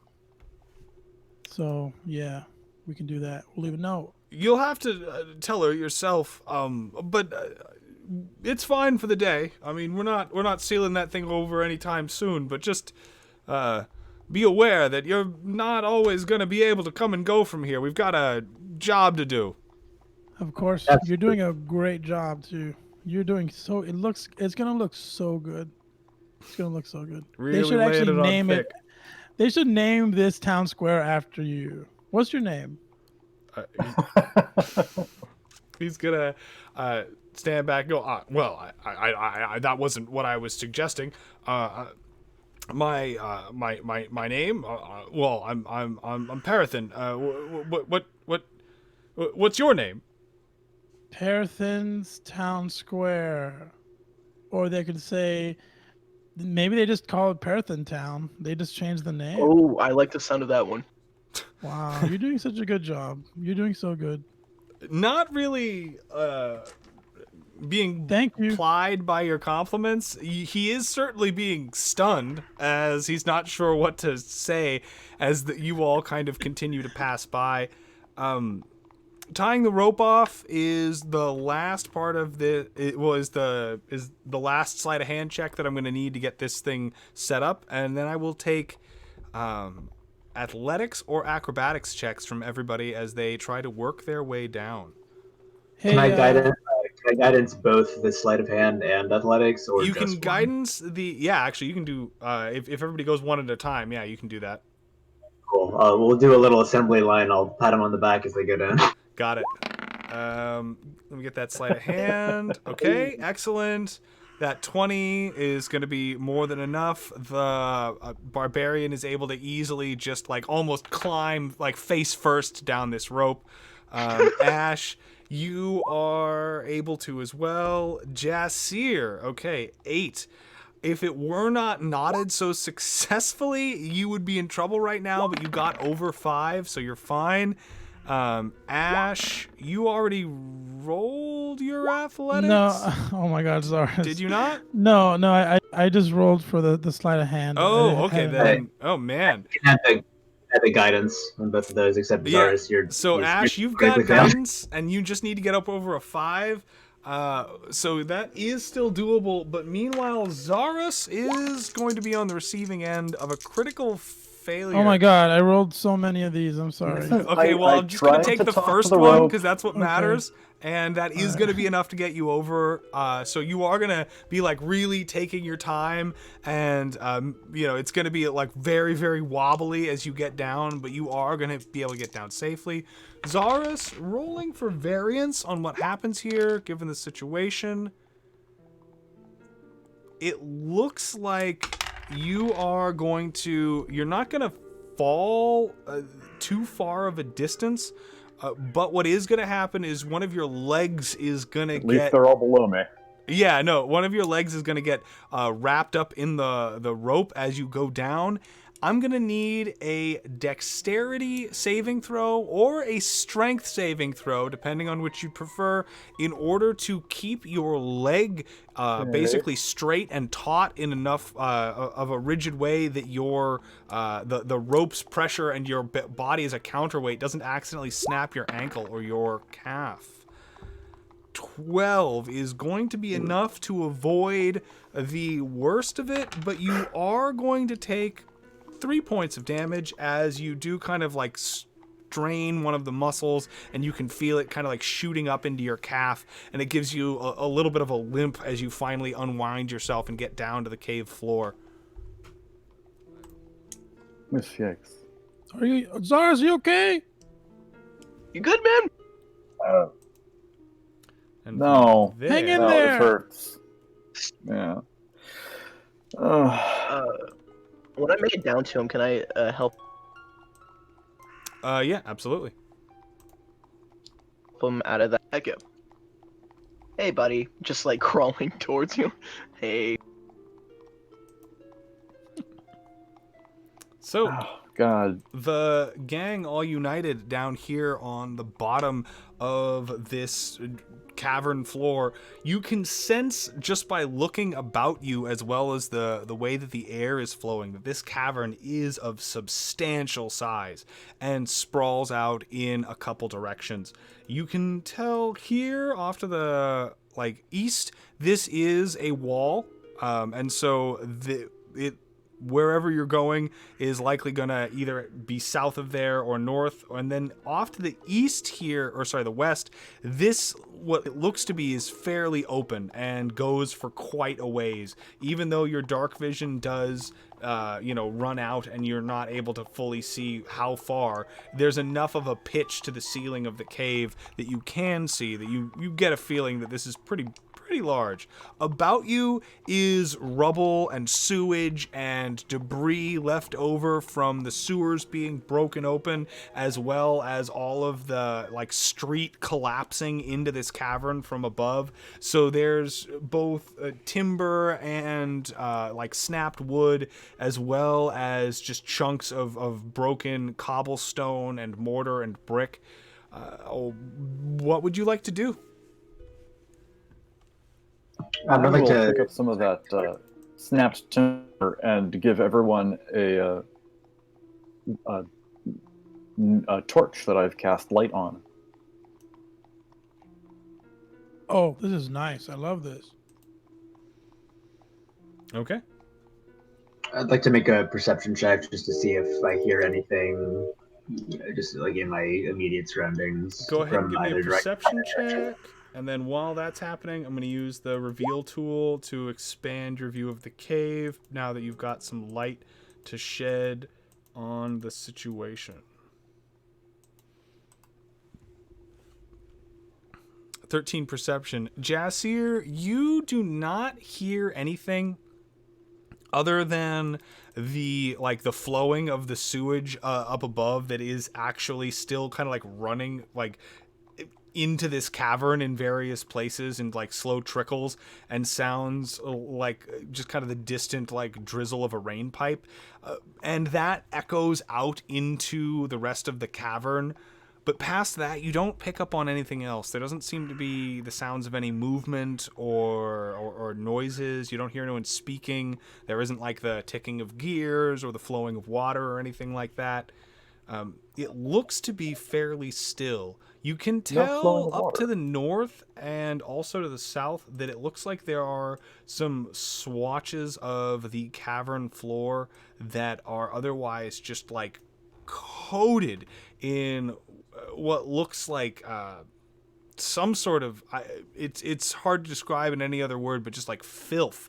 There's like this thick film, like 3 or 4 inches thick, that looks like of maybe some kind of slime or sludge. Maybe it makes sense in the context of these sewers being broken open, but you notice that it is distinctly past where the rest of the like sewers are dripping into. It looks like almost like kind of a residue of some kind. It's sort of bizarre. We seem to be alone down here, at least for the meanwhile. Hey, Jesse, did you see any slime over there? Yeah, tons of slime. Just right, please don't guys. eat it. I'm not Did it gonna look go. tasty? I need to take a sample. No. Can somebody come with Like, in me? what way? I need to go scoop some of it up into this vial. I need Oh, to. for a second I thought you were gonna like sample it. Like, No, I will go Can over anyone- there. I did learn. Can somebody come with me? I'll go with you. I'll- Can anyone see if they can figure out what this stuff is? Very It seems to be. It seems to be. It looks like it could be some sort of residue trail, similar to the slime trail we've encountered previously. sure, I'll That's why I want to Right. collect the sample. Is it all the way over here, Dan? Sorry, where is here? Yeah, there is some over there, as well as there is Can I some make to it the north. down there? Like, Oh yeah, safely? absolutely. I'm just gonna continue to expand the map based on everyone kind of their movement. Sorry, is the stuff you're talking about, is that the green stuff or the No, darker the stuff? green that- is the sewage. The what I'm Got it. talking about is the film is this like this darker like patch right here. That Okay, okay. like upon your approach, it almost looks kind of like pitch or tar or something like that. Hmm. can I do a perception or investigation check to see what it is? Absolutely. Go ahead and give me a perception check.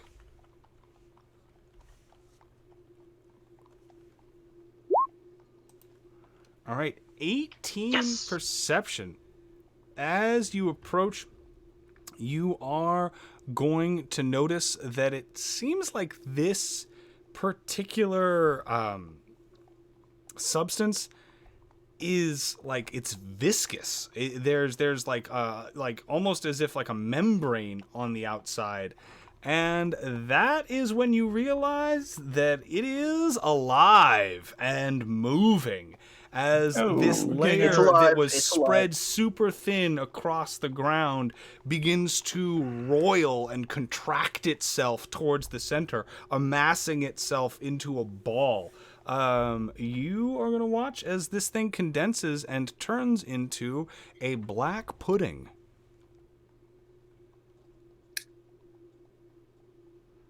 Trying to Yummy. see what I've... It's alive. I immediately take a couple steps back. Same. All right, this is... I'm too fascinated by it. Flaming sphere. Okay. So before we actually get into combat, we are about like 3 minutes before we are about to kind of close down for the night. So instead, I'm just going to do a quick outro and talk to everybody about what's coming, because we've got Patreon drawings later this week, as well as I'm going to be doing a lot to try and I don't want to say change the format, but I'm putting forth a lot of questions over the course of the coming days to the community as far as how they'd like to see the format of this game evolve or maybe stay the same, depending. And with that, I think that this is a good place to end it before we roll initiative and get into it and see what happens. The party has encountered a black pudding down here, feasting upon the refuse and remains of what's pouring out of the sewers above, and we will leave it with that as the cliffhanger for now. So, returning now to the map of the ground above, I'm going to grab players and transfer them over. Thank you one and all for joining us on the Sunday episode of So You Think You Can Quest, presented by the Guild of Mazes. Quick reminder to anybody who may have joined us and has no idea what is going on, this is a competitive Dungeons & Dragons based game show in which death is permanent, and so are the prizes are permanent, and the prizes are real, in the form of precious stones that I hand select from a local lapidary who is a good friend of mine, as well as cash prizes that are seeded from my own cloak pocket, and will soon begin escalating. Small amounts, but every episode, maybe pennies, maybe a couple dollars, but every single day they will be going up and up and up until eventually there are rewards fit for the kings and emperors and queens and empresses that will be the 15th level, 18th level characters that are poised to strike down whatever terrible maleficence is I just said maleficence. Malevolence that is, raising its head in this particular region of the world. But that is far in the future, and the time is now. And now is the time to award the daily prize to one of our contestants for their valor or their stupidity over the course of the evening. We have the Rhodonite Axehead as well as the Lapis Lazuli Dog Tag. I'm looking at the chat right now, and is there anyone that the chat feels like overwhelmingly deserves a stone this evening? Because if not, I'm probably going to pick a couple of my favorites and make them roll for it. Can the contestants themselves recommend people? Sure. You're welcome to. I just like to say I kind of much enjoyed Eric's and Delton's playing. Sure.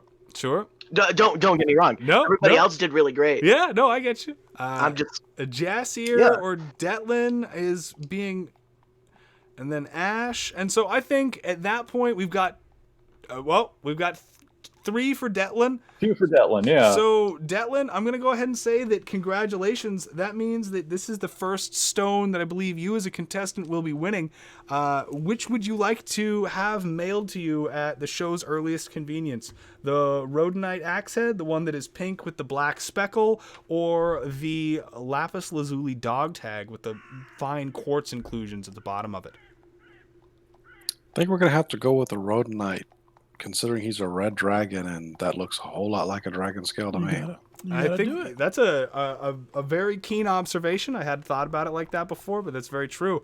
I will get that axe head into the mail as soon as possible. Make sure to message me a shipping address that works for you, and past that, I guess there's not much else to say, but recount the fact that our players have now met up with what seems to be a guild that is in the same general line of work as they are, but not quite on the same page as far as whether or not they should be cooperating. This Society of Weights and Measures seems profoundly resourced, and also to have the respect of even the common folk here amongst the guard, meaning that likely they might even have resources comparable to that of the Guild of Mazes. Will our contestants make friends or enemies as this relationship develops and they find themselves tasked with the very thing that the Society of Weights and Measures has been assigned to prevent, namely the descent into and the opening of what is a highly fortified and restricted magical area? So, that is going to be something to consider in the future here, players. But you also now have yet another route of ingress into the dungeon opening up before you as you explore the caverns beneath the crater in the center of town. There are yet more, almost dozens entrances located all across the world map, so you are not going to be in short supply for ways to make this approach. I am eager to see how you end up getting there by hook or by crook, and what exactly transpires when you find yourselves staring down the doors into what can only be likely a veritable hive of death and suffering. All of this and more next time on So You Think You Can Quest? And here we reach the end of our tale. For now, join us again next time as the Guild of Mazes presents So You Think You Can Quest. Yeah, I got 20 reasons right here. I don't need like to be no edison. I'm holding 20s. I'm holding 20s. Had a dragon leash, try to break my stride. So choke the war axe right between his eyes.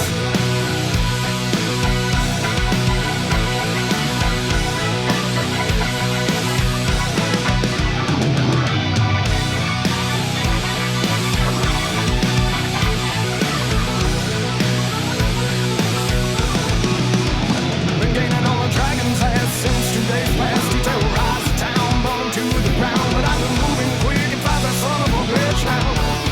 'Cause every day I'm hustling. Just one perception check brings every trap that's set. Oh, dungeon masters hate when I sit down to play. 'Cause I'm rolling 20s. Hey! Don't hate the player, hate the game. Don't hate the player, hate the game. Don't hate the player, hate the game. Don't hate the player, hate the game. Don't hate the player, hate the game. Don't hate the player, hate the game. I'm rolling 20s like a 60. Hate the player, hate the game. Don't hate the player, hate the game. I'm rolling 20s like a 60. Hate the player, hate the game. Don't hate the player, hate the game. I'm rolling 20s like a 60. Hate the player, hate the game. Don't hate the player, hate the game. Don't hate the player, hate the game.